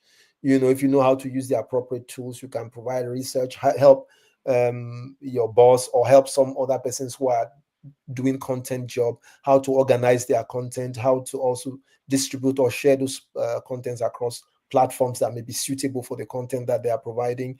And you can get something extra from just doing that without being distracted. Those are some of the things that I sort of talked about, beginning from chapter 1. It's actually a 15-chapter book, beginning from chapter 1, where I talked about finding your voice, to the 15th chapter, where I had the privilege of interviewing Mr. Dele Olojede, Nigeria's first Pulitzer Prize winner, and Toyosi Ogunsheye, who's the first female editor of The Punch. I think she works in the US, right now. So yeah, it's quite, I believe, a bit for younger journalists and perhaps a few older ones, if you are older, more experienced ones. I'm almost finishing another book, but that's more for midlifers. Yes. So, do you think that online media has helped, or has it hurt? Rudolph, I think I'm slightly uncomfortable with the binary distinction of online. I know, but there are some that are primarily they don't print at all. Yes, so I know that every paper is online. Yes, exactly. So your question is whether they are doing well, or how yeah, whether they are helping, they've helped, or what is the impact? Let me just reframe it. What's the impact? Sure. One of the things that we have learned, especially from the 24/7 news cycle, is that it has helped to keep us on our toes. And diversity is almost always a good thing. All right, depending on how you harvest it. All right, and so you remember there was a time when the news was not the news until you heard it an NTA, maybe 9 o'clock news or 4 p.m. news on Radio Nigeria, or and all of that. And even some editors in mainstream newspapers, if you were offended by their content and you wanted to offer your opinion or write a reply, when you mailed it to them, they decide not to publish. All right, but as this interview is going on, I'm sure you are struggling with their comments already. Exactly. Yeah. So that's part of so there are comments. So it's a continuous. It's just an experience of continuous engagement, which and so also the more mainstream platforms have also now learned. If you want to run a sustainable business and I use the word mainstream now a bit more liberally and in a more general sense. All right, you cannot say tomorrow morning in tomorrow morning's newspaper, Rudolph interviews Azu. Everybody knows it. We watched that yesterday. What did they say in the interview? How does it affect me? What value, what context does it bring to social discourse? And I think that's the kind of additional quality in terms of user experience, if I may use that more general word, that the online media has managed to bring, because it's online 24/7, and those who work in the more mainstream, the mainstream platforms, who have to do for the next day or curate news for the next day, have to be mindful that they are not repeating to consumers or readers what they already have seen or heard already. All right. My people are waiting. Let me give them a chance to weigh in. As I bring them in, I want to ask you, because people could blame the media. They do blame the media for all that's fair enough in the country. So, for instance, somebody could say to you, the Okibo report, we know that is somewhere. We've not seen it. What is the difficulty in the media getting their hands on that report and publishing it? Is it that you apply for the Freedom of Information request and they will say no? What is your experience in that regards? Well, you're absolutely correct. And the media, I do agree and admit that we still have quite a lot to do in a country like us, where, as I said, institutions are weak, and therefore the public depends on civil society, and especially on the media, to lead the way and shine the light in terms of holding government more accountable. And the media also has to hold itself to much higher standards. Of course, I also get that point. But as to our experience with the Freedom of Information, Act, again, it's one area where I see that the media has tried, but we've met a lot of. That's not an excuse, all right. But hopefully, we just need to do more in terms of using that tool to hold government to greater account. I remember one of the recent ones that we did, and I think Punch also did that, had to do with asking President Bola Ahmed Tinubu, for example, to publish his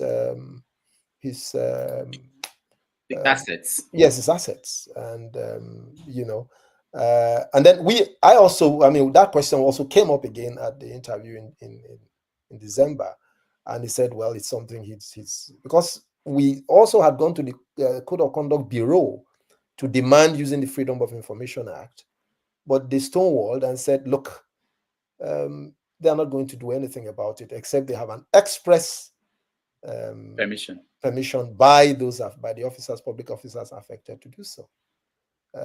So there are still gray areas, but that's not to say that we have covered all grounds and we couldn't do more. But yes, but I'm happy to take any questions. All right.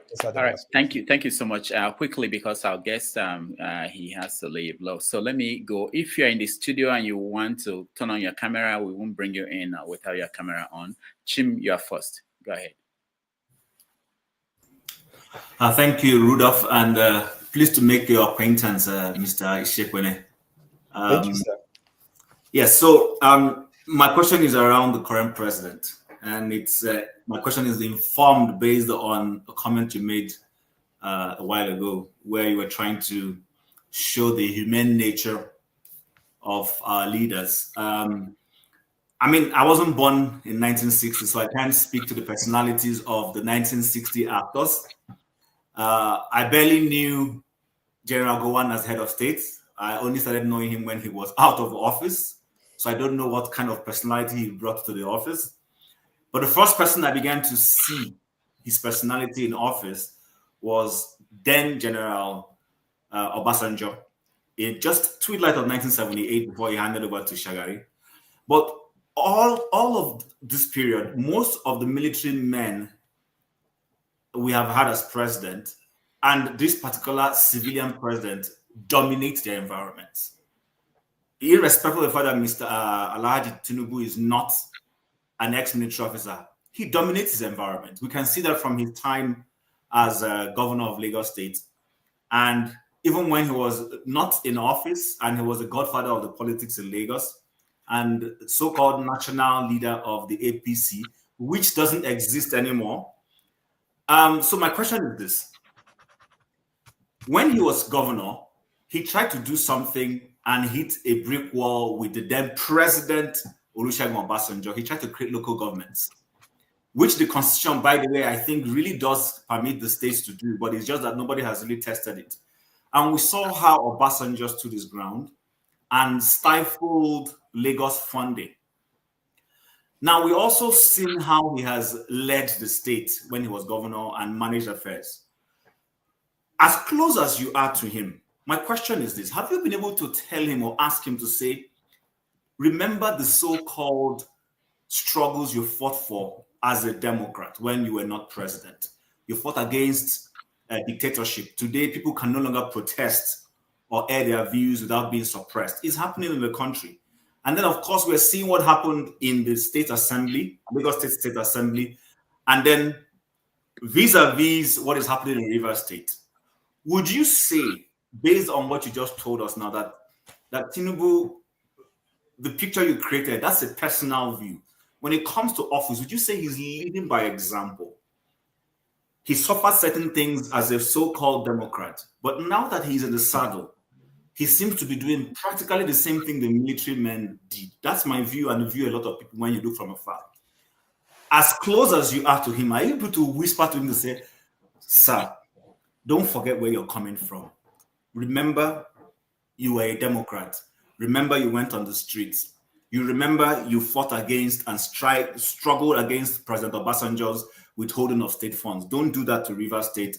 Let the system work out its way democratically, go to court, do all those, exhaust the democratic apparatuses that are given to us, rather than using the instrumentality of federal might to want to go against dissenting voices. So, because I'm struggling to, juxtapose what you said about him versus some of the things we're seeing him do in office. And that also brings me, this is not a question, to how he even came to office.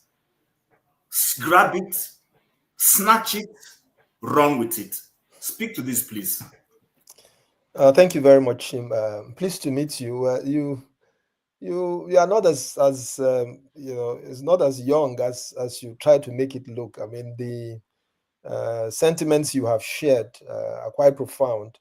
And I think that we may not all have been born at the same time, but the good thing is that we also have the benefit of history and books to help bring us up to speed. So let me just say a few things quickly. I will not hold brief. I'm not holding brief. I cannot say I'm holding brief for Bola Ahmed Tinubu. There are people who are appointed and who get paid to do that. But I would answer the questions you have asked me as best as I can. I think the issue of dominating the environment, which was central to the point that you asked, I think sometimes it's a cultural thing, all right? And I think it was Babangida who said that we are trained to dominate our environment. He not only said that, I think he's written that in a couple of his books.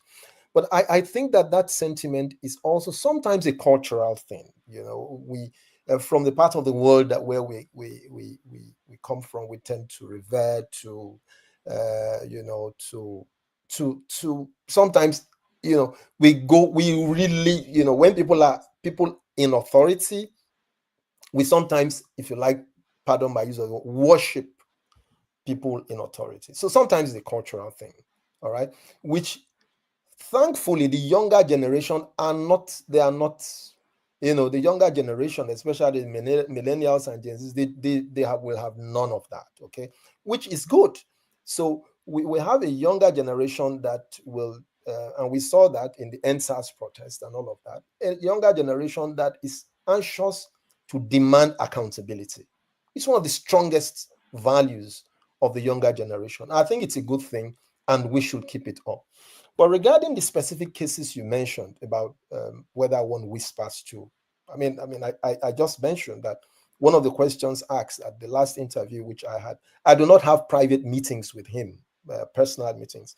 The meetings I've had with him, apart from the occasional social meetings where we all meet, interviews and things like that, you know. But at that interview, I remember the number of questions that came up, including the one about declaration of assets. Okay, we thought that it was such a big issue. You should declare your asset and lead by example. All right, so that came up, and then of course he gave a commitment. But regarding what you also said about Lagos and what he did about Lagos, the creation of the LCDAs in Lagos and so forth and so on, and now how the issue is on the other foot, and it's not. I think that as far as I know regarding the affairs of the Lagos State Assembly, I can't tell you what I do not know. I tell you what I know. I understand he is not that he's not aware of what is happening, but he's not directly involved. That is what people who are in a position to know, with whom I have spoken, have said, that he is not directly involved in deciding who's the speaker and who's not the speaker, who's installed and who's removed. Regarding Rivers State, you would recall also that there was a time when I believe he invited, and this was also reported publicly, the president invited both the Rivers State Governor Fubara, and the FCT minister to sort of to find a settlement. All right. Obviously, that did not work. It collapsed sooner than the meeting was held, and then the parties decided to take the matter to court. Now, what happened in court is what we heard last week. The Supreme Court went from one level, from the High Court, all the way up to the Supreme Court, and the Supreme Court has given a ruling. Now, whether that ruling is instigated by somebody or not, I don't know. But what I know is that the Supreme Court has given a ruling on the matter. And my personal view on what is happening in Rivers is that it's not in the interest of any of the parties for the state to go up in flames. It's not. Neither is it in the interest of the country. So the Supreme Court may have given its own ruling, but a solution to the problem has to be found. And my view is that it has to be a reasonably well-negotiated solution that secures the destiny of the state and the well-being of the people, as well as those of the parties involved. The matter of protest, whether, you know, he led many protests, how can he then try to stifle protests? I remember that after the first protest last year, the second one that was to have been held either in August or October, I can't remember which one. I remember a statement was issued by the presidency saying, look, the president supports people's right to protest, should not. And in fact, in Lagos, the commissioner of police bought refreshment, bought water for people who were actually protesting. And the police, according to what the law requires, provided protection for the protesters in Lagos. Unfortunately, it wasn't the case in many other states. But that of Lagos, I know about because I followed very closely. So But the thing is this, as I said, nobody gives anybody rights on a platter. You have to take it. You have to demand for it. I mean, and you are here in North America and you are familiar with the history. Nobody is going to just come and give you what you think is your right. You will have to demand for it, and not only demand for it, you will have to take your right. And we have seen what happened after what happened in Lagos, the last time when the NSAS protest, that may not have, the NSAS protest may not have achieved all the results that we wanted it to achieve. But Lagos is not the same after the NSAS protest. So there are some benefits that have been derived. So my advice and my recommendation would be that citizens will have to demand for their right, consistent with the law, that you have to sometimes you even push the envelope and press the frontiers to demand for your right, as long as we do that without resorting to violence. Because I will not recommend violence as a solution to any problem. All right, thank you, Chim. But Rudolph can make my email address available to you if I've not been able to satisfactorily answer your questions. I'm happy to engage you after this session, please. All right. Appreciate that. Thank you. So Rudolph, I will collect his email from you. Right. Okay, thank you. Femi, you're next. Yeah. Good morning, Uncle Azu. If I can you go see, call now the you man by is that. calling me uncle. That is part of what I'm talking about. I can, I cannot call How you are by you? name. How are you, Femi? I can't call you by name. Benny, sir. Yeah. So, long history of reading your articles right from Punch. So, I'm happy to have this conversation with you. Now, I have a couple of questions. I'll just put in a bullet list real quick. So, first of all, I often wonder your interview with, because I think you were part of the correspondent that interviewed President Tinubu. That's correct. Right. And I'm going to say this with a tongue in cheek now. Do you get paid? Because the reason why I ask is that I felt going through the interview that there was too much niceties. It wasn't as, I mean, whilst I'm not trying to encourage Not the Rudolph, violence. it's not the Rudolph style interview. Violence, yeah. Or is it that there was some kind of back and forth in terms of, okay, these are the kind of questions. Did they get exposed? Did it get exposed? Okay. Prior to the interview. Question And I want you to tie it with President Obasanjo and your encounters, some of which I've read in the past with him.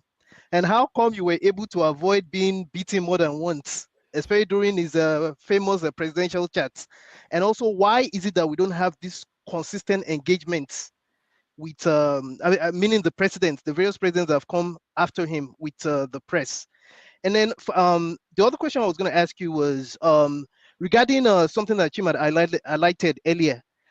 What is making it so difficult? Because I'm yet to be convinced by certain things about the president. What is making it so difficult to remove the NMPC? I don't know whether to call him CEO, because it looks like that man is going to die in that position.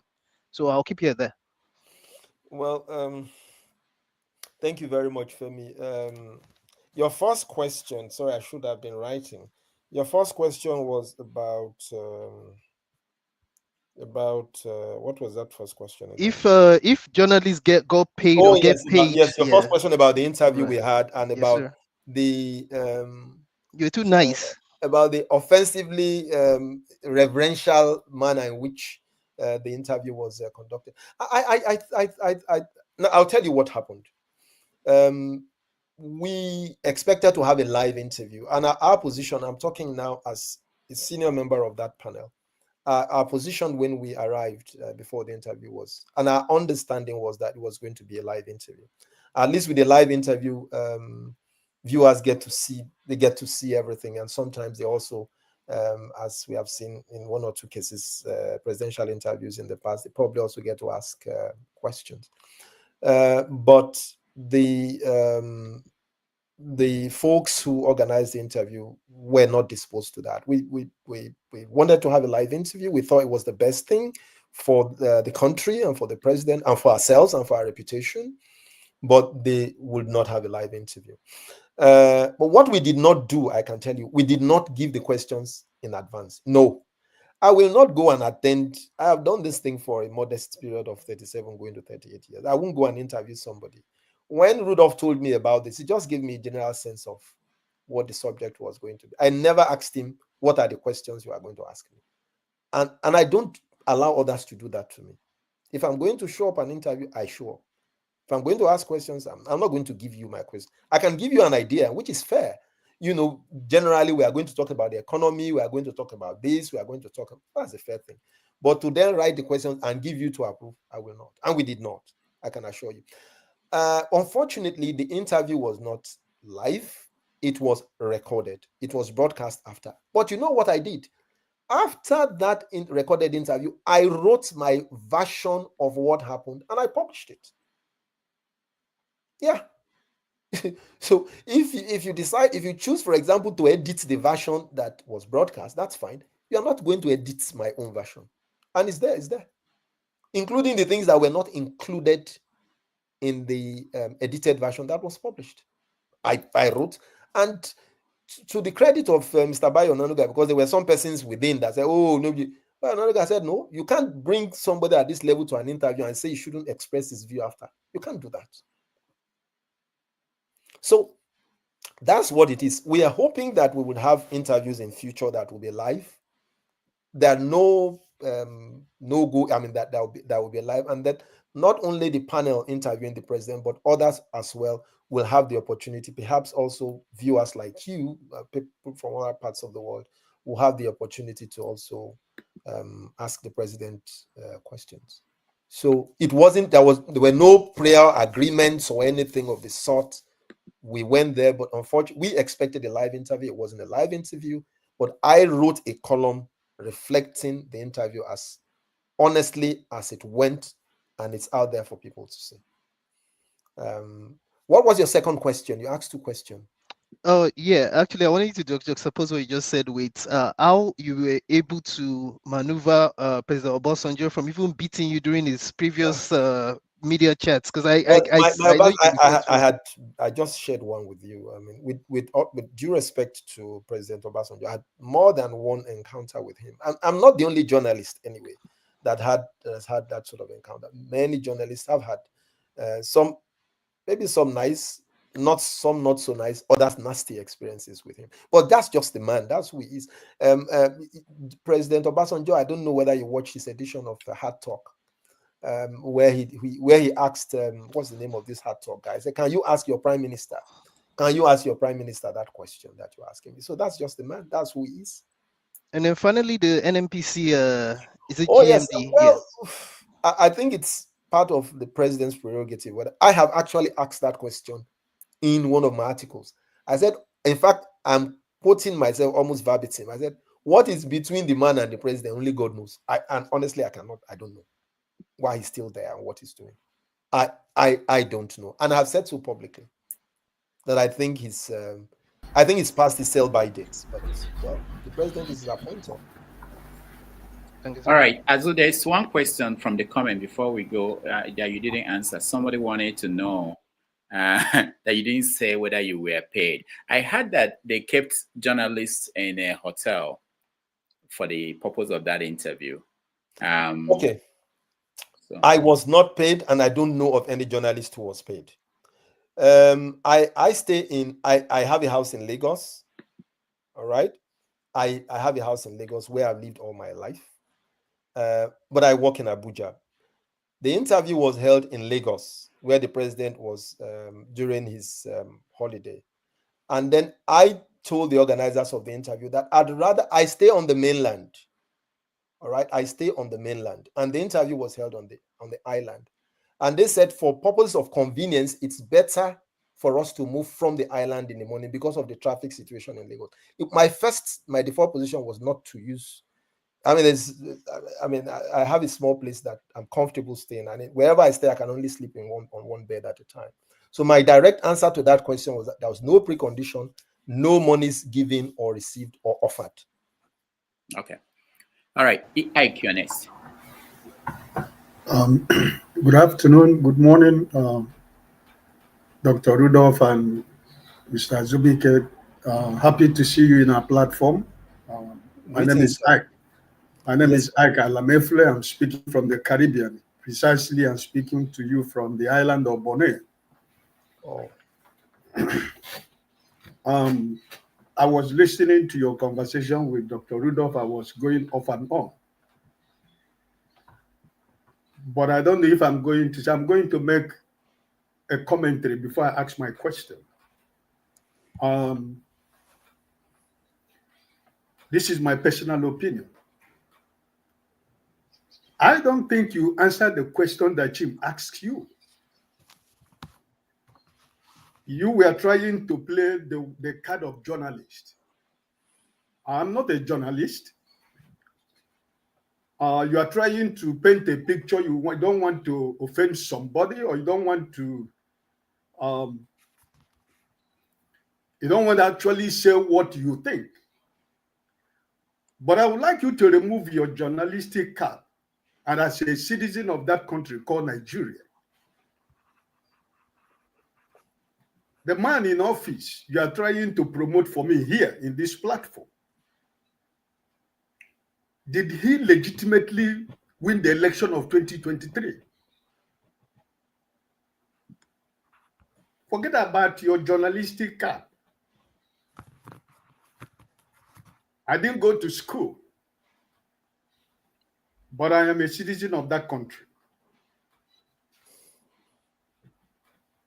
So I would like you to confirm to me that that man who is there, your president, the man you try to promote here, the man you try to give credibility because of your personal encounter with him.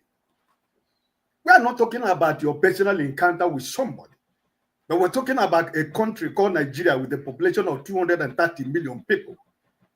I have no business with your personal relationship with anybody. But I speak on something that bothers me as a Nigerian. That country called Nigeria. You're a journalist. You have lived into that country. You have been there. So I do not think that you answered that question. And you know the reason why you didn't want to answer that question. That's on you. Because the man that is at Asorok right now, that's why I asked you that question. Do you think he legitimately win the election of 2023? And do you really think that this present government we are talking about right now is a government that you are giving a credibility for what has been going on in that country called Nigeria since they came to power? Because it is all about grab it, steal it, and run with it. And that is the foundation of where we are today. And for any Nigerian journalist who live in Nigeria or whatever that you live, you want to come here and paint the picture for me as a Nigerian that all is well with these present people who are illegitimate government. Because they are not legitimate. They are not my government. They don't represent me. So if they represent you, fine. But I just want to put it here that you never answered the question that Jim asked you. My question now goes to you is this about Babangida. Every time since all the book was published, we talk about all Babangida every time. My question to you as a journalist, there were civilians, there were eminent Nigerians from every field of life who helped this man to perpetuate whatever he has done to this country called Nigeria. Why are Nigerian journalists not speaking about the people that have aided this man to do what he has done? It is all about Babangida we talk about. What about Nigerians? You are people like journalists. You people, you go and look for information. I've not seen any all these journalists we have in Nigeria. What of the people that have aided this man to do what he has done to this country? Why are Nigerian journalists not talking about those people? Why are they not letting us know the people that have aided these people to do what they have done? Babangida in question. All right, thank you, Ike. Azu. Thank you very much, Chief Alamefule. Thank you so much for your question and for the passion with which you have answered the question. Chief Rudolph did not ask me a question about whether or not Bola Tinubu won the election. He did not ask me that question, and it's on set. He can say so if he asked me. No. I think it's important for us to get that right. You just insisted that he asked me a question which he did not ask me. If you are asking me that question as a matter of interest, I can volunteer an opinion, but I think it's inappropriate and wrong and incorrect to assume or to say that he asked me a question which he did not ask me. But it's easy for me to... I didn't say Rudolph. I said Brother Chin. I said Chin asked you. Nobody, sir, nobody has asked me a question up till now about whether Tinubu won the election or not. But I understand that because you also said you are going in and coming out. So it's possible for you to assume that in your absence, a question might have been asked of me, which was not asked of me. But that's not the point. I thought I should address that. And then also offer my opinion about whether or not he won the election. I don't want, you obviously want me to say what you want to hear, but I'm obliged to tell you what I think, and I'm offering it as my opinion. My opinion doesn't represent the opinion of 230 million Nigerians. It's my opinion. And I'm sure that the same way I allowed you to have your say, you would also indulge me the privilege of speaking for myself as a Nigerian citizen, just as you also are. There were issues regarding the election, quite rightly. And those issues, as you know, were litigated up to the Supreme Court. And the verdict of the Supreme Court after the exhaustive litigation was that President Bola Ahmed Tinubu won the election. And I will not differ from the opinion of the Supreme Court on that. Were there issues about the election? And I think I also mentioned it when I was having a conversation with Rudolph about the recruitment process, about the election process in Nigeria.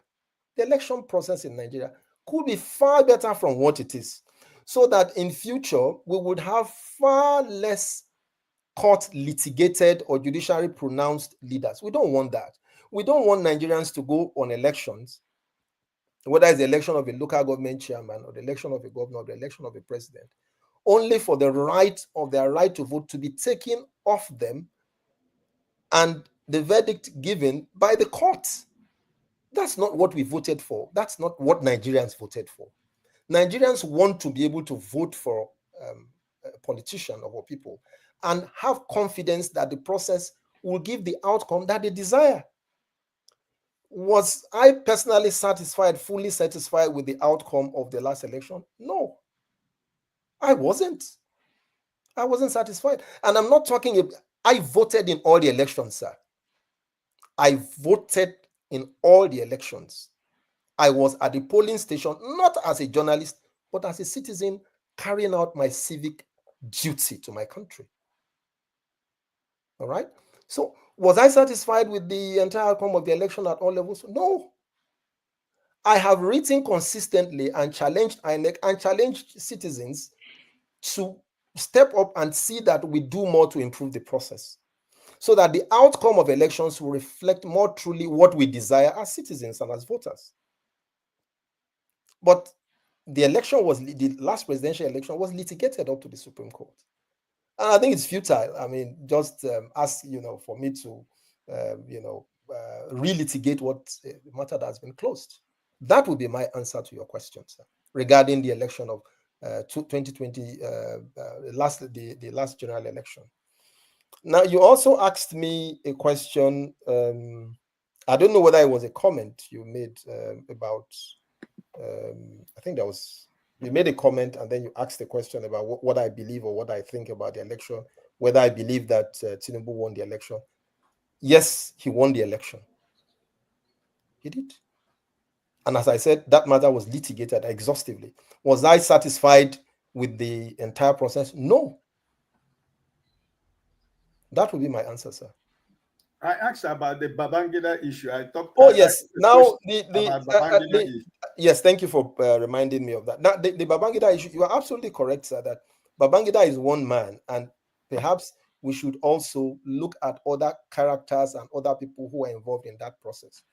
I agree. I also mentioned during the discussion on the book, A Journey of Service, that before Babangida's book, there are 3 other books that I know that I have read that have been written on Babangida.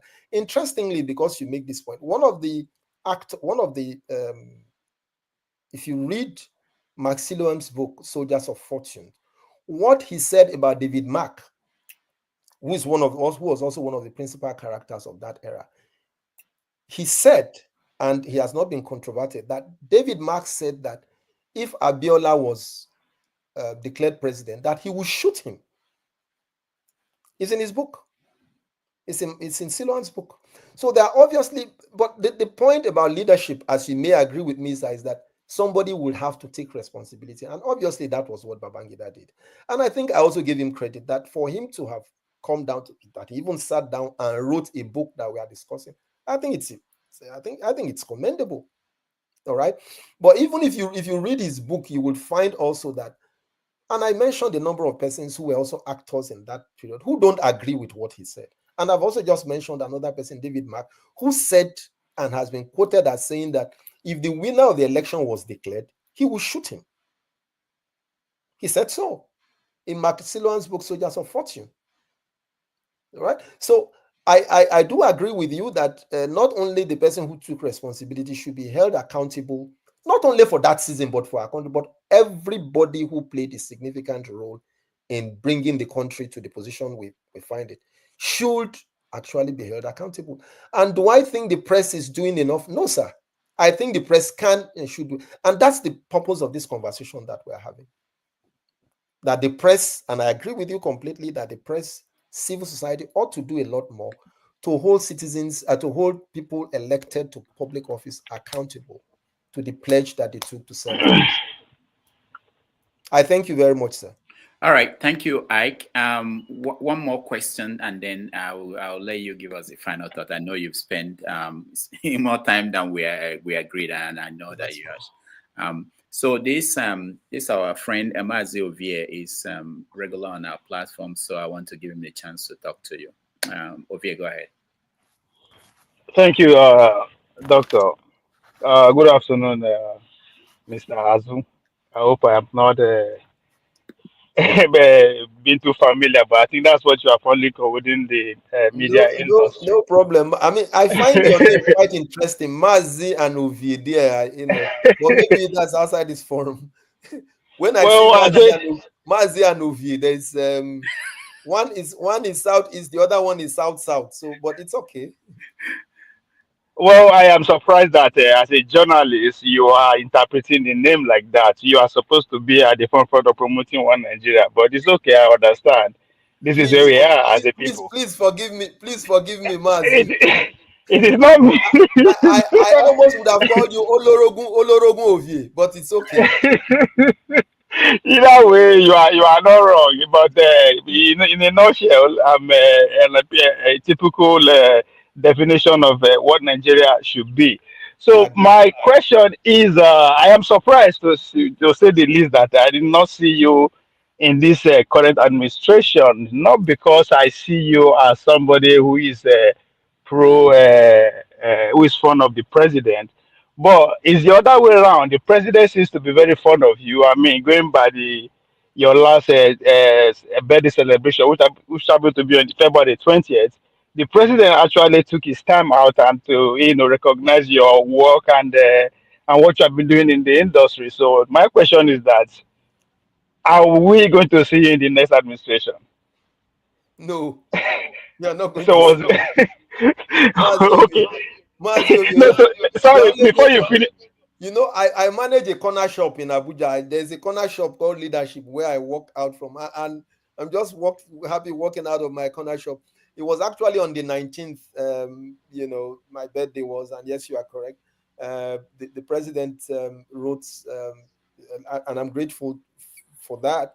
And of course, as you might also have noticed that he's done that also for quite a number of Nigerians. But I'm grateful to him for doing that. And I also said so publicly that I'm grateful to him. Our relationship is not one that blinds me. I cannot see something that I believe the government is doing that I see obviously that is, and I say, oh no, because no, I I do not. I've not received the training to do that. No, I don't. All right. The second part of that question is that with what is happening to USAID, what is the fate of our journalism in Nigeria? Well, of course, you know that Nigeria is one of the top 5 USAID beneficiaries. And I think that process is also still undergoing litigation in the US about whether it's right or whether it's just a pause, whether it's going to be a permanent thing. But as I said, necessity, they say, is the mother of invention, isn't it? So hopefully this adversity is also going to make us sit back, think, reappraise what we are doing. You said also backs or supports many intervention programs, including capacity building programs in journalistic space. But I'm sure that we're still in the early days for now. But I believe people are going to take stock. There are also still other avenues for partnerships, for intervention, for capacity building, that I think that with the help of the internet and social media, people can and will explore. But although Trump is just going to be there for 4 years, it's almost looking like it's a lifetime. But I think it's still early days yet. You were from your submission, Azim, you are totally in support of what USAID is doing. I mean, it is not longer a conspiracy. Not totally in support. I'm not. You said it's a tool of US foreign policy. That's what it is. But it's just a tool for deployment of soft power. That's what it is. So yeah, for their own gain and to our own detriment. To our own detriment. Well, in their own detriment, you see, when somebody not to our own detriment. To our own detriment. It is their own gain for our own detriment. So why should we keep supporting that or keep expecting them to continue? It's obvious now that they are in our country to keep us stupid, pretty much for the lack of words. So why should we? I mean, I don't think you disagree with me that we are the receiving end. I think we'll see where it goes. As I said, I think the matter is still being litigated, as I'm sure you know. But I think the adversity, we should see the adversity as Nigerians, whether we are in the media space or in the health sector, wherever it is we find ourselves within the development space. We should see this occurrence or this development and this adversity as an opportunity for us to look inwards and ask ourselves and see what we can do for ourselves. All right, Ovie, thank you so much. Let me round up by asking you just a question. Ovie already took my concluding statement. I wanted to say that the career path of most journalists starts as a reporter. At a point, if you have influence, you join any company that will pay you more to be a PR person, or you end up being a spokesperson for a government. No. I wanted to know whether because most people don't stay there all the way till they become chairman of the editorial. I mean, if they do that, sometimes it's not enough. So my question is, have you been approached? At one point, you said no in terms of joining the government in any capacity, any government. It doesn't have to. Well, I have heard things whispered around me, but the truth is that I like to keep, because faith issues are personal, so I don't like to, but it's what you ask for that you receive. All right. I have never gone on my knees to say, I want to join government. Never, and never will. I'm saying this one, but never will. I don't think you have to join the government to serve your country. I don't think so. I think that what you're doing on Iroko Post TV and all those guys, this is service. And I think that in my little space, in the way that I can, that's why I'm going more into writing books. Hopefully, I have the opportunity to mentor younger people. It's what I love to do. I do not think that I have to get a political appointment to serve my country. I absolutely do not think so. No. Mm-hmm. Now, one more from me. I know you're friends with Dele, and maybe, I don't know if you know Femi Adesina. Yes, they are my friends. And Ruben Abati. So, what do they tell you after working for the government? Their experience, no, are not the things they tell people in public, but I mean, what do they feel? Do they regret that? You want me to rat? You want me to? No, not really talking about them personally or their names. So, do they regret doing that? Do they think they accomplished anything?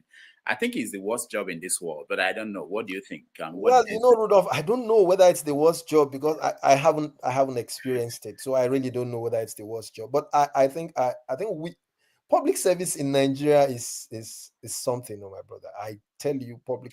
And by the way, Dr. Ruben Abati has written a bit about his own experience in his. He's written about his experience, how phones will stop, how his phone stopped ringing and all of that. So that gives you a sense of what they go through. It's not see, the fact that it's not what I want for myself does not mean that I will make a judgment call on those who have gone there to serve. No, I will not. I think that service to one's country in whatever capacity you find yourself doing it is what we should all give of our best to do. And that's all I would say.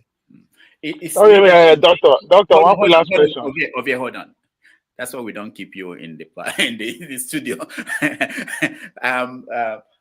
Is Leadership newspaper? Is it print? Does it print? Oh yes, Leadership. We are on print, and we also have a Hausa title. We also on different social media platforms. Is it profitable? Profit it's a privately owned newspaper. It's doing well. We are paying our bills. We're not owing staff salaries. We're not owing any journalists salary for any month since we're not owing salaries.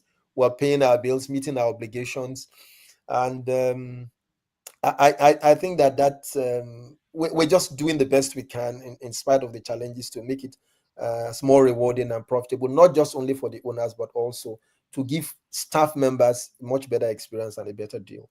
That's what we aim to do every time. There's this thing about Ovie alluded to that USAID. There are so many non-profits that are supporting the media in Nigeria. Yeah. Do you think that without them, that the media in Nigeria will still be functional or be there? I think it would be a tight call because many of these many of these organizations, especially the NGOs, MacArthur Foundation and many of them, they're doing a great work supporting media, helping to build capacity and all of that. But I think that the opportunities these days are much broader, wider.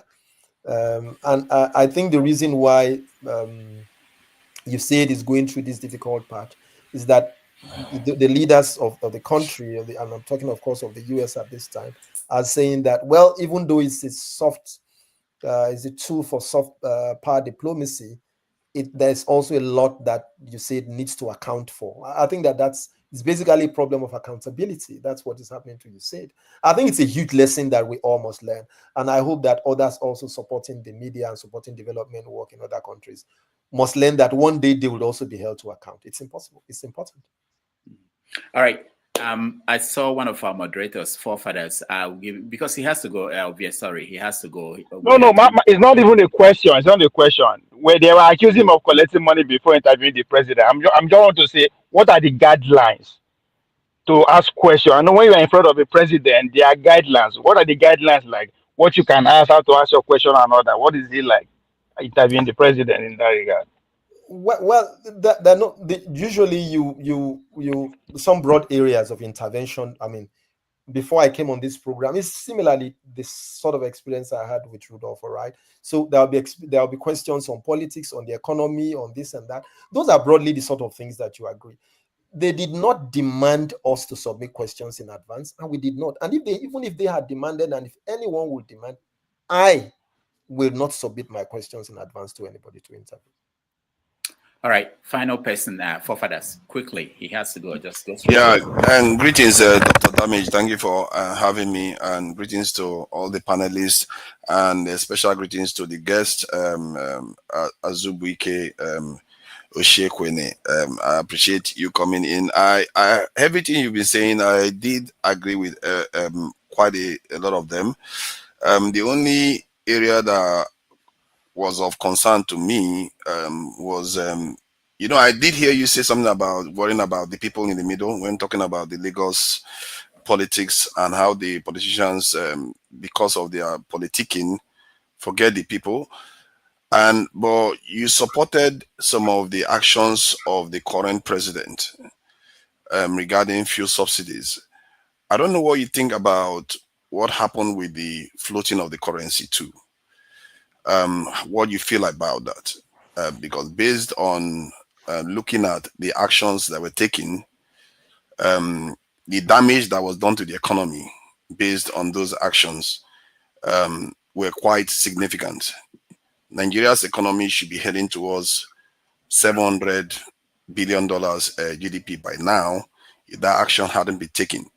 So, and I noticed that your analysis tend to frame itself around Nigeria, which is fine, not taking into account the international or geopolitical aspects to the effects and the actions of our leaders. So what do you make of, if I tell you that the floating of the currency cost the Nigerian economy over $60 billion in 2 years? And when we say cost the Nigerian economy, I mean most of that wealth was harvested from the Nigerian economy from foreigners. What would you say about that policy? Is this man the nice man that you are very happy with because he asked you about your child? And I noticed that Dr. Damage tried to alert you to the fact that Babangida was similar. We shouldn't forget the people in between what these nice people do. They do things for their own purpose. So what do you make of that for this foreign exchange floating? I support the removal of the fuel subsidies. The speed which he did it was wrong. The way he implemented it was wrong.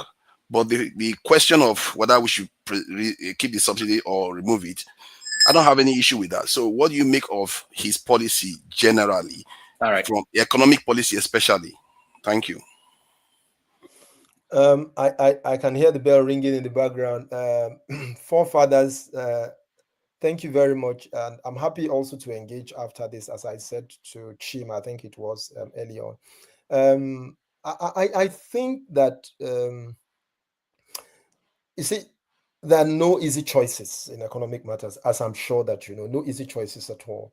And I did not say, please pardon, forgive me if that's how I came across, saying that everything that the president has done is good. No, I didn't say that.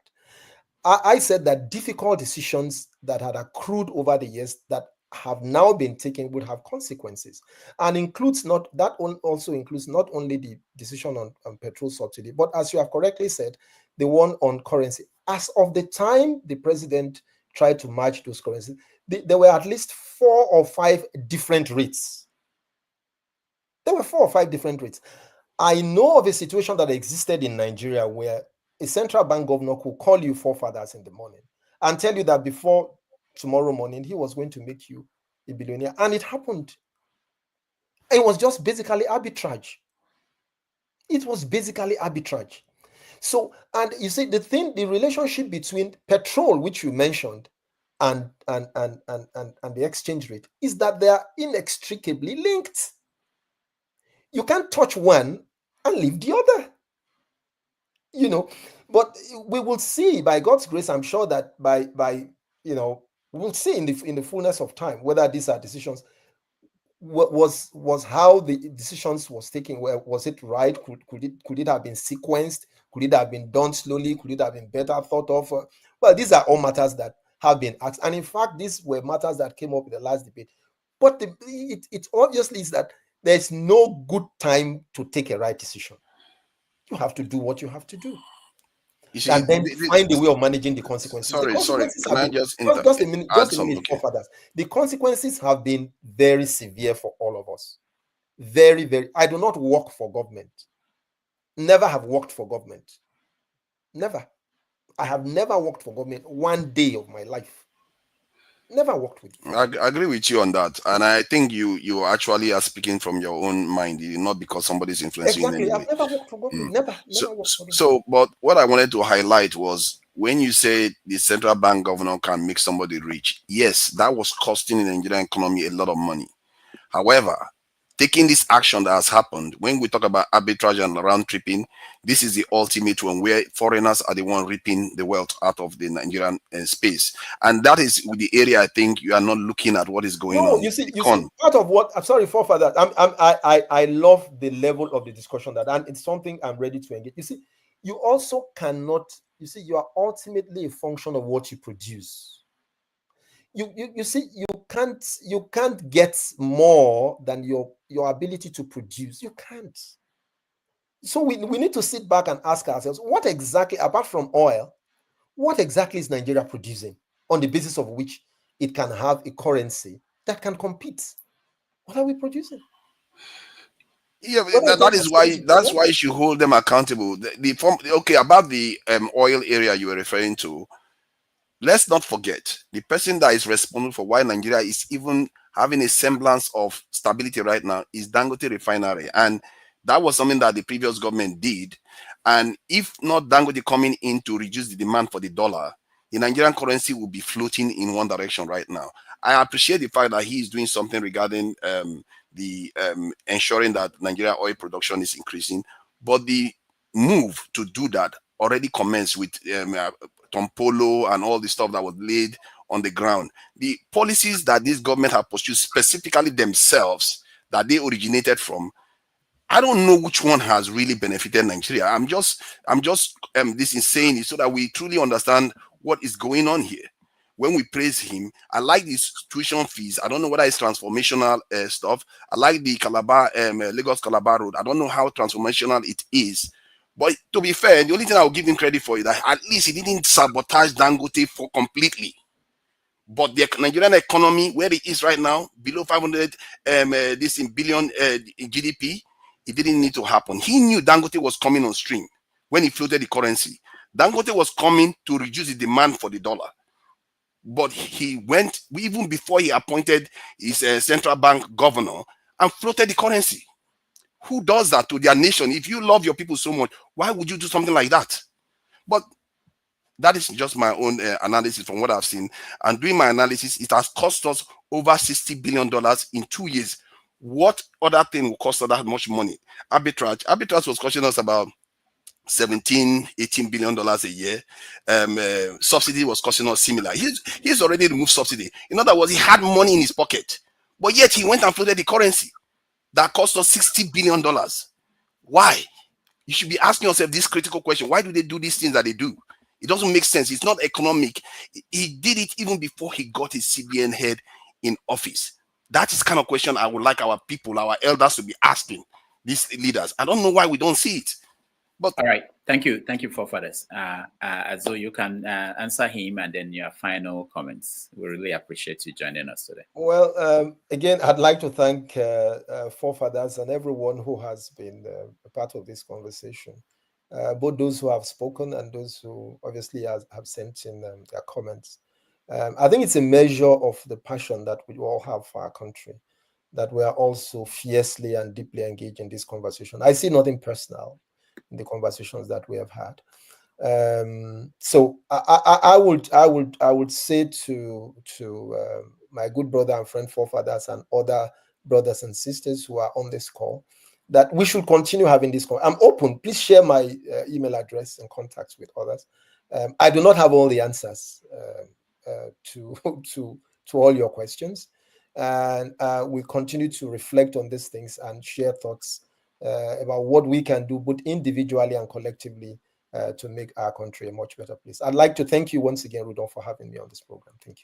Thank you. Thank you so much, Azu. And hopefully you'll come back very soon and be with us on a Sunday, because Saturday is a special day for people to have their say. Sunday is when we have 90 Minutes Africa. So it's more relaxing. So also for people who want to support his work, because we can't be expecting journalists to do their work and we don't support them. This is a book about writing for the media and monetizing it. Of course, you can find it on Amazon. He has a book on Nuhu Ribadu, an old book. He's going to get it back on Amazon. And of course, anytime as you have the opportunity or the time, you can always let me know. We want to have you back and have this conversation. Yes, there's actually a workbook, which is a sequel to this one. Okay. There's a workbook. Okay. And then, as I said, I'm actually almost finishing, a book on midlifers and content creation for profit. Should be out sometime next month. So. All right. Thank you once again for having me. Thank you so much. We appreciate Thank you very much indeed. Thanks. We take a break. When we come back, we do a review and go to our usual Have Your Say 247 for Saturday. Thank you, everybody.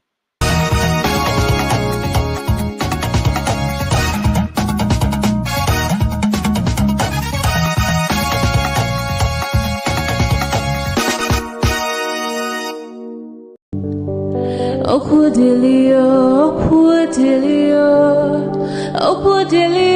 nyekelanio, olisa malugonko ene menedua.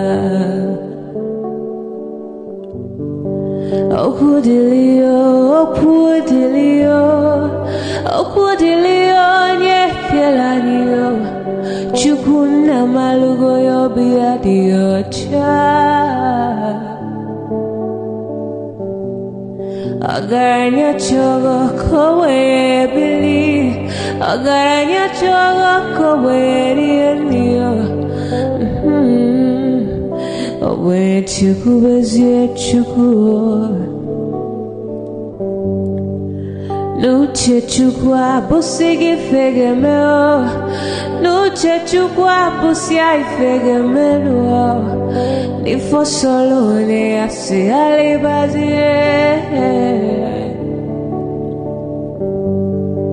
Oboye bebe agaranya muliba, oboye wuru agaranya mebi vesolia, mano agaranya wa, oboye afiozi enipakwa. Agaranya chogo kowe bili, agaranya chogo kowe rienio. Owe chikubezi olisa. Kodili ma, kodili bemo, kodili wakema, kodili wanima. Naino kwane we beluge beluo. Kodili ma, kodili bemo, kodili kemo, kodili heyo. Ibedwe me wane, nikadiezi bohimo.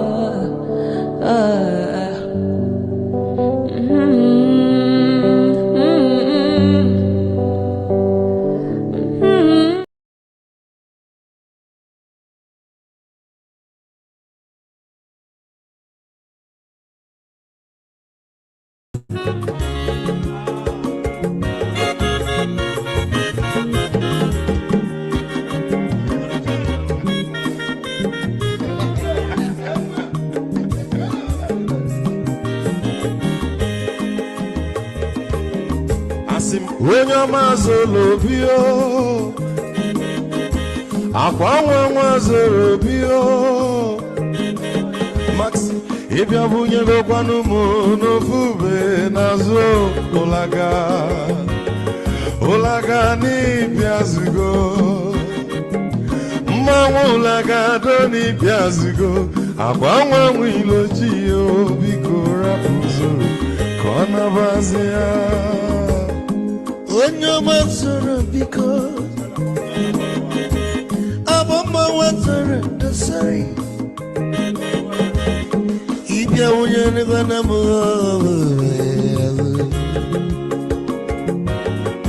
Lagadori Piazigo Mo Lagadori Piazigo Abama will a china bigger apple. Mazi wako odogu na kwerezi neka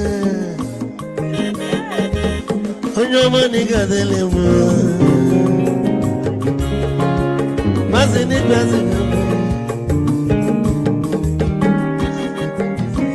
ibu go with melody.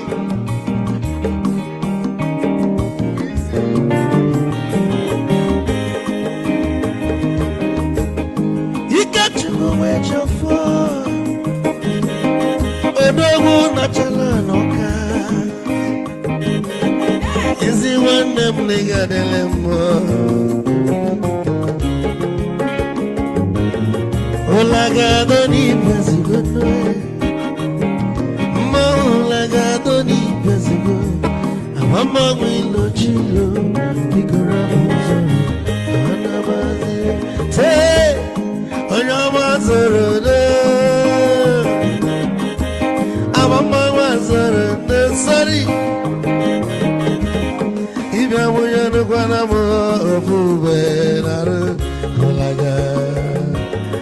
Olaga doni biazugo, nazaboy. Olaga doni biazugo, amama wilo chilo, biko rapuzoro, anabazi. Ayes.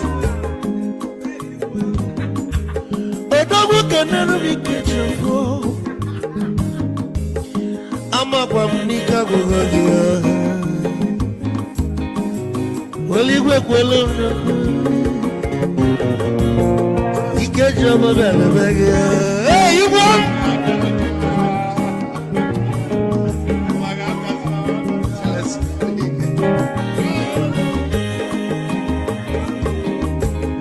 Eku kampune kene, amago ninso. Chukwe mekalumo, ike chukwu negaje. Esi nwanne m ekene mi ịlapụlụ ife niile na-eme wee bịa nke gosili na anyị na gị bụ nwanne wisdom ga-adị ka nye gị maịkị ka ogobanya bụ egwu isili maxi ọ bụ na-etiri egwu a malụkwa malụ n'imego m ife ọjọọ wee sị gị nwanne m ife ọkụ na-echọlụ na ngeme wisdom onume ekene gị gbamanwụ ihe ihe biko lapụ nabasị ya zoro zoro zoro zoro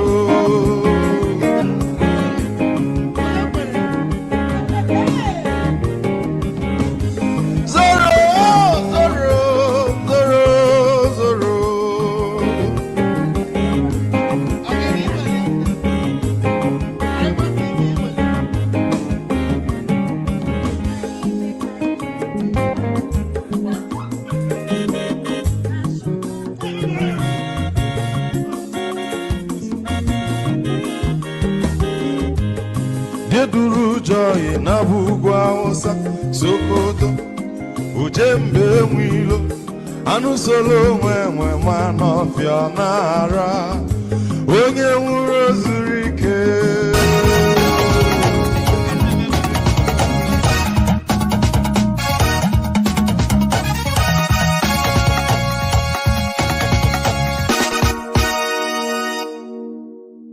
And I am ready to die defending Nigeria in whatever way. When it is God's time for us to go, it is and you not took my going to time be to on the talk. You are ready to defend Nigeria. I gave you No, I'm coming. I'm coming. Alexi, hold on. You already started. What I'm saying, defending I have nothing new to say. People are hungry. Let them die. It's their fault. Yeah, I'm supporting Tinubu 100%. You're supporting Tinubu 100% to deal with Nigerians. Jeez. People like you. So that when next election comes, I will now see whether when people bring money, you will vote for them or you will do your point. Don't forget, that state is now an oil producing state. So they now have derivation, if you are not aware. So if you want to speak for anybody, please do not defend a Kalata like a Yabelo. Please do not. Okay, let me respond to him 1 second. Do not defend a character like Yabelo. Do not. All right, thank you, Mohammed. The people of that state. Can I respond to him? No. Then go to hell. Rudolph, go to hell. All right.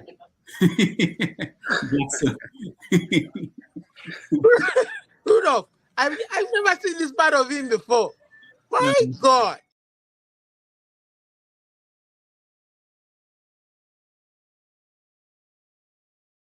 Nigerians will say will no longer accept the wrong thing. And the day we all collectively say we will no longer accept the wrong thing, we, the political class, will behave normally. People must reject us if we behave wrongly. Maybe one day we will have 2 big buildings in Abuja where we'll have places where we put pictures of people, even if they are dead, and say these are the people who really messed up this country.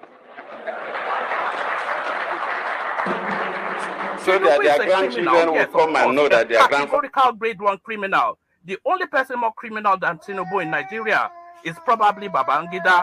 But he's a criminal, and is he fit for purpose? Absolutely not.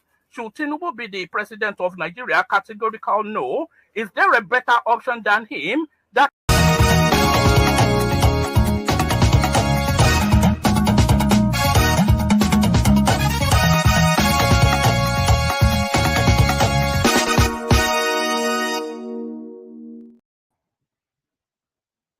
Welcome back, everybody. Thank you so much for hanging out with us this beautiful day, Saturday, March the 8th, 2025. I appreciate all of you, and we will get you guys to weigh in on how our conversation with Azu went, and then we will start the usual have your say 247 that we typically have on Saturday. But before then, let me just point out that tomorrow on 90 Minutes Africa, we have a special guest, Professor Philip F. Young Jr. He's the son of Philip F. Young, who was the deputy leader of Biafra during the Biafran period. He was the person that the father was the assistant to Ojukwu, the deputy to Ojukwu during the war. So he will join us. He's a professor at Michigan State University. He has written books on the Biafran War. He will join us to talk about that period and the life, the trauma, and all those. So if you can join us tomorrow at 6:30 p.m. Nigerian time. So being that in America time will change, I don't know about the UK. I think UK, you guys will change later on during the week. For us, it's going to be 1:30 p.m. New York time. And Nigeria is going to be 6:30 p.m. We want to keep the Nigerian time constant. So even if all you people in America and Europe are changing your time, the people in Nigeria, they know that it's at 6:30. That will be live for 90 Minutes Africa every Sunday. So tomorrow, once again, Professor Philip F. Young will join us on 90 Minutes Africa. All right, let me start with Femi. So you've been reading Azu, and you had a chance to interact with him. What's your impression? Based off of the way he writes and speaks, I guess he's just as much a loyalist to his trade as they come.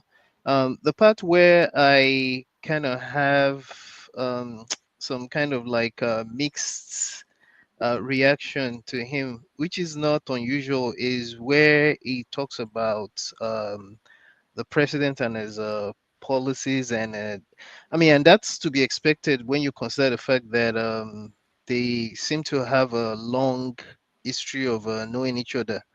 So but then when you now try to like juxtapose that with just the general way that other people perceive him, then that's when you begin to wonder if there's not a seeming conflict of interest. And I'm not saying necessarily that he's not entitled to some biases, because we all have our own different biases. And at the same time, I'm not saying it to mean that it might not be necessarily right, because I don't know the president, I don't have to know him personally, but I just feel that there may be some conflict of interest, and it's just the way it comes across to me.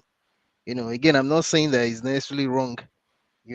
So, but other than that, I also was paying strong attention to when it came to the questions you asked him directly about Babangida, and in various shapes and forms, especially when he came to what his own impression, his own opinion about the Vata, the killing of Vasa, Giwa, the Dele question, as well as, I mean, just generally, I think he mostly dealt with that in line with my own thoughts as well.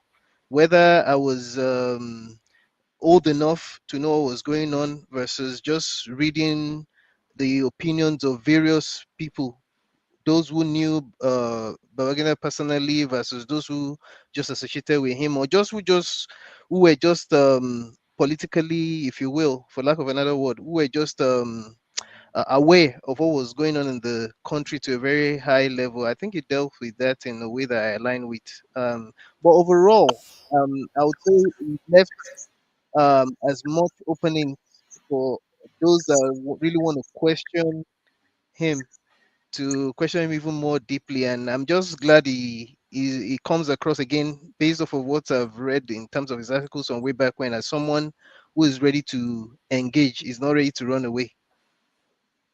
All right. Thank you. Thank you so much, Femi. Ike.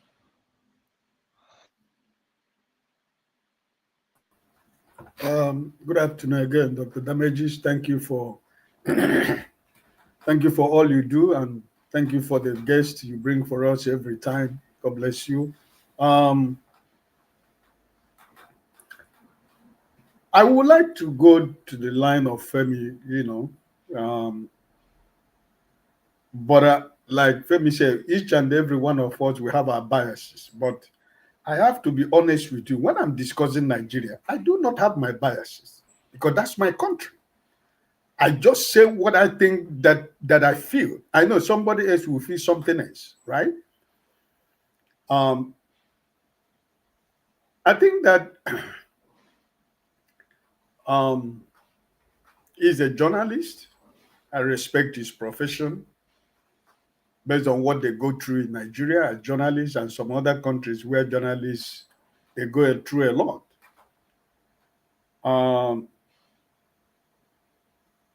But I think that, like as he did eventually or admit partially with me, that the journalists in Nigeria, they're not doing enough.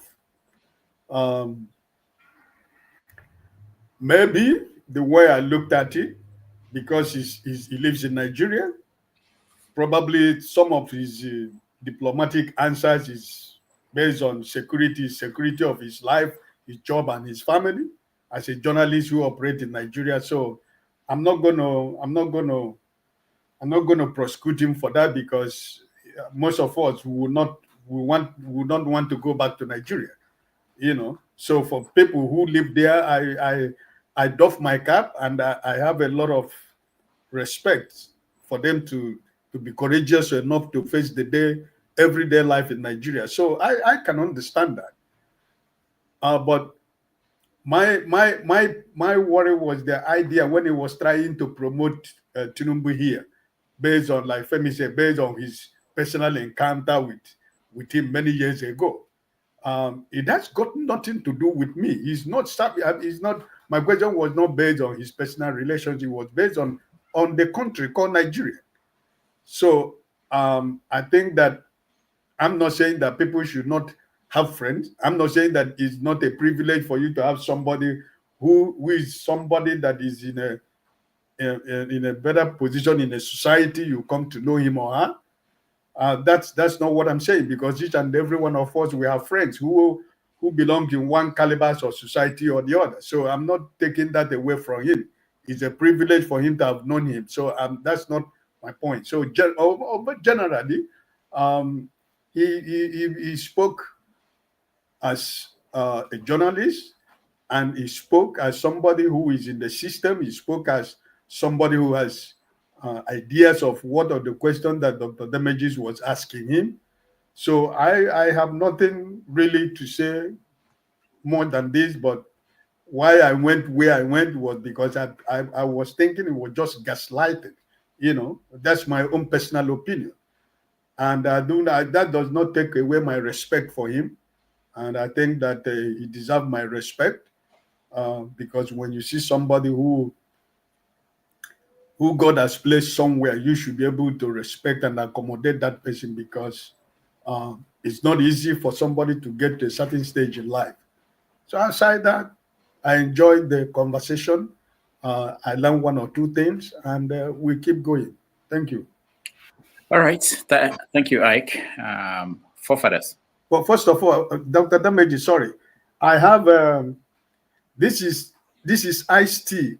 Is it allowed for me to take it? Because I know Yeah. It's okay. Okay. It's okay. I know they drink. I know what it is.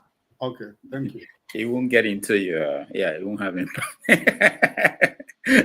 Forefathers. Thank you, Dr. Damages. I for some reason I just started watching I was a bit confused because I thought this was I was beginning to think this was Sunday for a moment there, because you were interviewing someone and it wasn't have your say.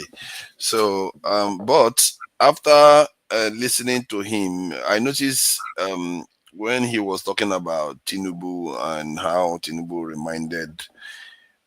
cared about human beings on a deep level because he was asking about his child. You try to draw similar correlations with this in Babangida, but he didn't necessarily see that. I just feel like he likes Tinubu because Tinubu bonded with him somehow, and IBB lied to him. That's why he doesn't like. He said that IBB lied to him, so he doesn't like IBB from that point of view. People are different like that. So from that point of view, I grant him that. I just feel like he's just speaking from his own mind. I think all politicians, at some level, they do care about human beings. You have to an extent, care about human beings. I guess and I see that in Tinubu too. I don't think that Tinubu just hate people. No, I don't think that's what it is. And people that have loyalty to him, that's not what is happening. Those people see good in him somehow. What I see, I don't care about what you feel about him, like a parent that cares. Parents, they always love their child, no matter what the child does. You have to worry about what the person is actually doing to the country. And that's why I drew him back to what he said earlier on about the Lagos Assembly with their politicking. That how about the people of Agege that he was supposed to be representing, and all the other people, Lagosian that are expecting them to deliver. And that's how we have to be a little bit dispassionate about when we are talking about our leaders. Our leaders may be very nice to us individually, but look at what they are doing to your nation. And if they are doing something to your nation, you have to call them out on it. And because that is very, very important, that actually affects most people. Just to close out, I like the video you played of Jonathan. I'm not sure I've heard Nigerian leaders speak like that much. I don't know whether he was in office when he said that. That would be interesting to know. No. You see that. When they leave office, they start confessing, telling us we should be vigilant. Why don't they do it when they are in office? So they will carry him and put on that this himself. But I think I remember Yaradua doing something close when he said his own election was fraudulent, and tried to correct it. Though Nigerians, we've had leaders that came close to trying to do the right thing, but maybe the Nigerian people are not ready for it. That is part of the problem. And so I will leave it at that. Thank you. All right. Thank you so much. Tony.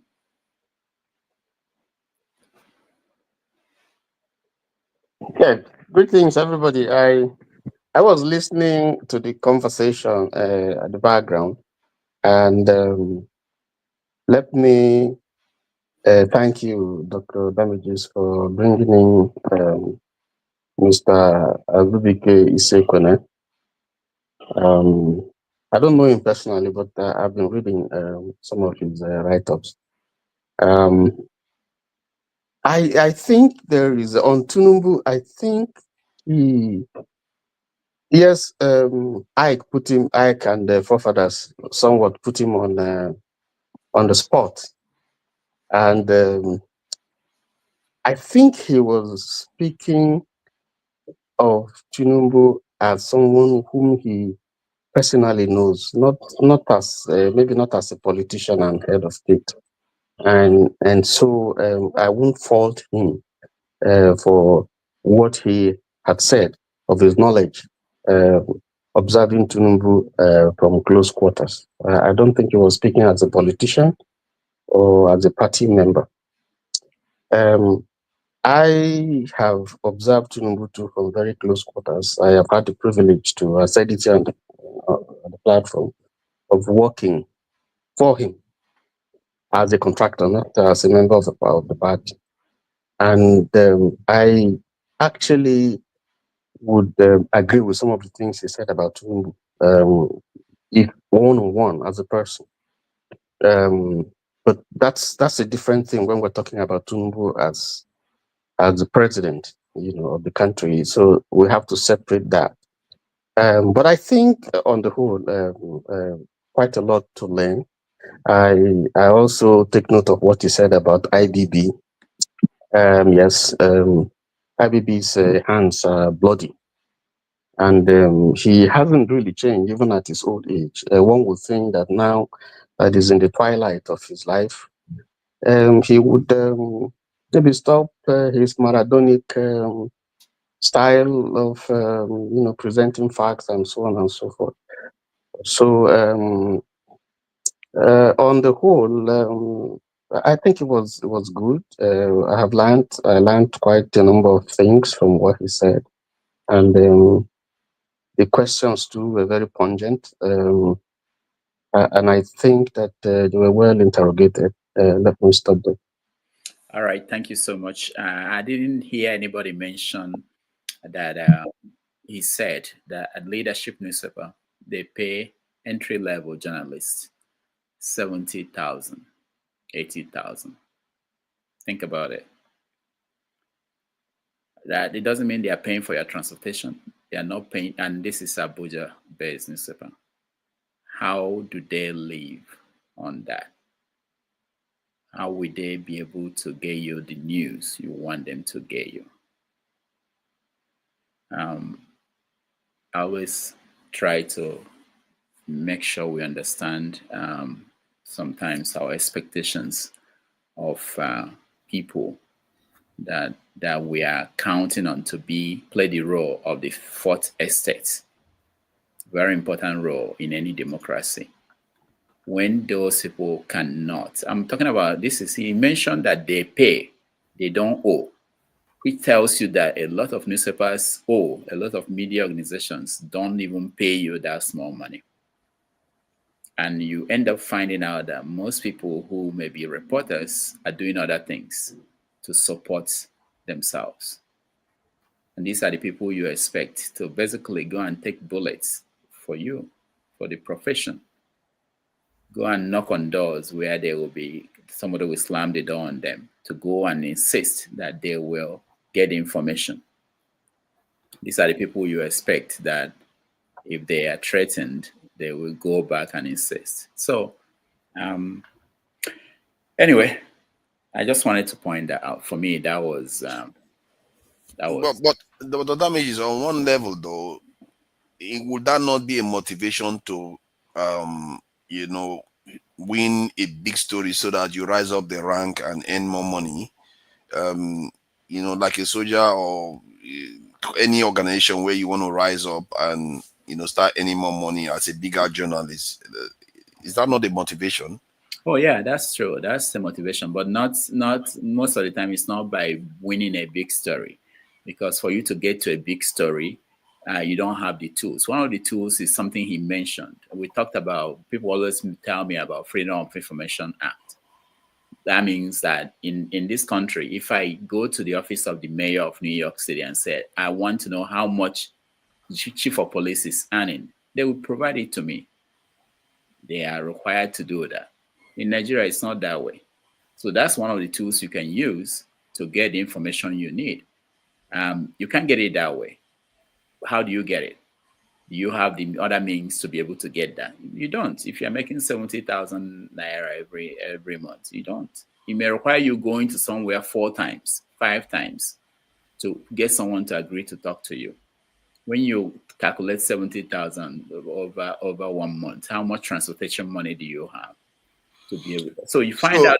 So they don't give them like money to go and do their work. Like if they have to go and interview, they don't give them money for that. Well, I don't know. I didn't ask him that, but some places they don't. Some places they don't even pay you your monthly pay. But in some places, even if they give you the money to go, it's not. Just think about it, 70,000. It's not enough for you to pay for rent in Abuja. Yeah, not feed yourself. You know, it's terrible. It's a terrible situation.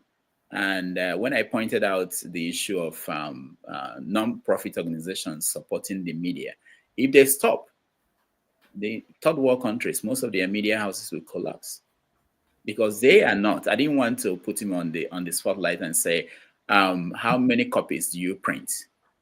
I heard that all the newspapers in Nigeria, they don't print up to 100,000 copies. Yeah, but the newspaper is dying though, and but yeah, if the paper dies, if people are not paying for it, where are they getting the money now? They go to Instagram and YouTube, and the point I'm making is that I'm on Instagram, on YouTube. It's not. You have more customers now. Is that a bad thing? You people who come to Dr. Damage to get real news. See, the point I'm making is that if all these foreigners are supporting our organizations, you can bet that they can influence them in shaping opinion in Nigeria, and that could be problematic on its own too. No, we're not. I'm not saying that it's ideal. What I'm saying is that what is the option? You know, what's the option that we have, and we should be aware of that. Damages is an option. See, you have to promote your channel here. This is the option. You're not even promoting your channel. It's the option. You come here, you hear from people that have exposure, and I'm not afraid to call those people out. Can I make a comment on what you just said? Yeah, go ahead, Ike. Dr. Damages, listen. You see, sometimes it's not that listen, there is something we have as Nigerians. We love ourselves. And if you remember before, when we had my last comment, I do recognize the environment is operating, right? I recognize that. We know what it is. No Nigeria, it's at least let's be honest. Maybe about 60% of Nigerians are not surviving through their salary or what they do. They do extra other things to survive. That's a fact. I know. That's true. So I sympathize with the situation, right? But this is another thing is that this is your call. This is your profession. It's what you choose to be. If you are not satisfied, you can quit also, because. And let me tell you, Ike, a lot of them I didn't get to that question, which is how many of the people he graduated with are still in journalism. You'll be surprised. That's the point. So which means that what we Nigerians come here in other platform to do, we all of us are in the same boat. If they can recognize that all of us are in the same boat. But sometimes when they're speaking as if they are in a different boat with the Trump. Their boat is like the boat of Trump. Their boat is not like the boat of the common man. If they should be able to recognize that while talking to us as Nigerians, we can also recognize, because sincerely and honestly speaking, I know that 75% of Nigerians are doing other work in order to add support to what they're doing to make a living. A journalist who is receiving how much is 70,000 naira? A bag of rice is how much? I'm not talking about house rent. You're not talking about the electricity. But Ike, there are some professions in this world where for you to be effective, you have to be fully committed. It's like saying that your police officer is going to depend on whatever he's going to get on the other side to support the career, or something like you're a doctor. We have to go and do some other things to be able to support themselves. Then you're in trouble. You can't function that way in certain professions. Exactly. That's why the country is in trouble. That we should, all of us should agree that the country is in trouble. Because if a journalist who, like as you said, who goes to knock on the doors of people to give information to the citizens that have the privilege to interview both the the low, the high, and the mighty can be living on a salary of 80 or 70,000 naira a month. Every one of us is in trouble. Yeah. But do they Dr. have Damage, hazard pay? Do they have like hazard pay? Like you say, any of them are harmed? I don't think that Oh has my ever God. come up. Wow. When I was there was nothing like hazard pay. but Dr. That's a Damage, big one. That's a big one. You Because die, if they you are die. sure that if something happens to them, their family will be taken care of. They are likely to be more committed to their job. Go ahead, Tony. some of them I think are insured. Some of them are insured because the hazards in the job. Who is insured? What year did you talk to anybody in journalism? No, you would have asked him because I know I that. have some questions I didn't get to. There were so many things. So. Okay, but the other thing I just wanted to chip in. You see, yes, there are challenges in that field. Just as there are in some others. Theirs might be even more. But you see, the kind of exposure that the job gives you is also not comparable to some other jobs that you do. Because if you look at for some of them, it's just like a stepping stone. The exposure that they get. You find some of them taking up government jobs, as various capacities and so on. So a lot of them who have stayed have moved on because the job itself, gives them the kind of exposure that some other jobs will not give. So that's another. Yeah, I know what you're saying. To respond to that is that but think about it. The reason why Nigerian journalism is not as good as what you have in the UK or the Britain and other countries is that people leave, and when people leave, they leave with the experience. And some people complain to me when they read the newspapers today, oh, look at what they are writing, the quality is there. Yeah, why would it not be that way? The people who were experienced are gone. And so it's not a good thing that people leave. It should be that's why I have respect for someone like him to have stayed there for 37 years. Most people won't stay. Most people leave. As the But opportunity. Western journalism too, though, when you mention them, they too have fallen. Like, I saw what they did before the war in Iraq. They fell to pieces, and I'm seeing what they are doing now too, with the Gaza situation and a lot of things Trump is doing. Like, Trump threatened to basically kill the Gazans, and you know how they reported it? They reported it like he threatened to kill Hamas, when he literally separated Hamas from the people and said, if you don't release those prisoners, you'll be dead. So they are very, they are like, man, they are outright corrupt. Like, outright. They're not even telling the truth anymore. And almost uniform from Europe to America. That is scary. And this is something that I've been kind of harping on about, that you can't trust the paradigm when it's in 1 minute they are like this, then when they want to change, you are surprised that they can change. Like when you hear about the Japanese internment in America, the lynching of black people and all this, you think it's over, it's not ever going to happen. It's not. They can change very quickly. Look at what Trump did within a month of coming to office. They will switch on you and you will not see it coming. And our people just think that the reality they created for the last 60, 40 years is the way it's going to be. No, it's not. It's eat dog world. That's what is going on. And the journalism too is part of the machine that they create. Because what they've done recently, even a British guy, Owen Jones, is practically losing his mind. That when you see that guy on YouTube, he's practically losing his mind because he sees the journalists being complicit in deceit and genocide. They see a leader that is calling for genocide, they pretend as if it's not happening. Literally, this kind of people are the kind of people that will be there when their leaders come to Africa, destroyed everybody, and they will pretend it never happened. They will tell their people that nothing like that happened. They're just helping Africans.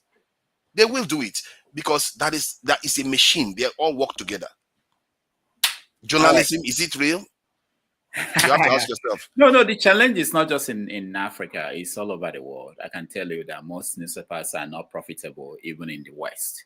They have issues of paying people, being able to afford, but it's worse where we come from. And that's where we need them more than any other place. Most of these places, they have institutions that help to hold the government accountable. But in where we come from, without the media, we won't even know what's happening. And there's limitation to depending on people who are not trained, who are not vetted, people who do not feel any kind of responsibility to depend on them to play the role of journalists. So that's also a problem that we have. All right, we have to go to the next stream, which is should come up next.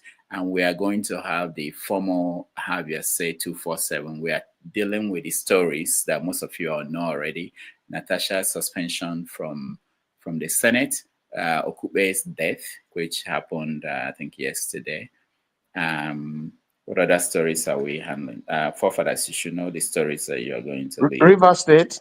River State, and Lagos States too, where you have Obasa back as Speaker of the House of Assembly, and so many others. So let's move on to the next stream and continue the conversation. Thank you, everybody who supported us today. I want to thank Kulata, Zito, George. Thank you all for your support, and we will be back. Fathers, I hope you are ready. Yeah, I am. Kulata, every time you do this, I don't think I will ever write a book. Mainly, I don't want to hurt anybody. Hurting in the sense that there are certain people that I cannot resist abusing. But that hasn't got to do it hasn't got anything to do with their children and their grandchildren. So I don't want to hurt their children and grandchildren. So for the sake of their children and grandchildren, I have left them.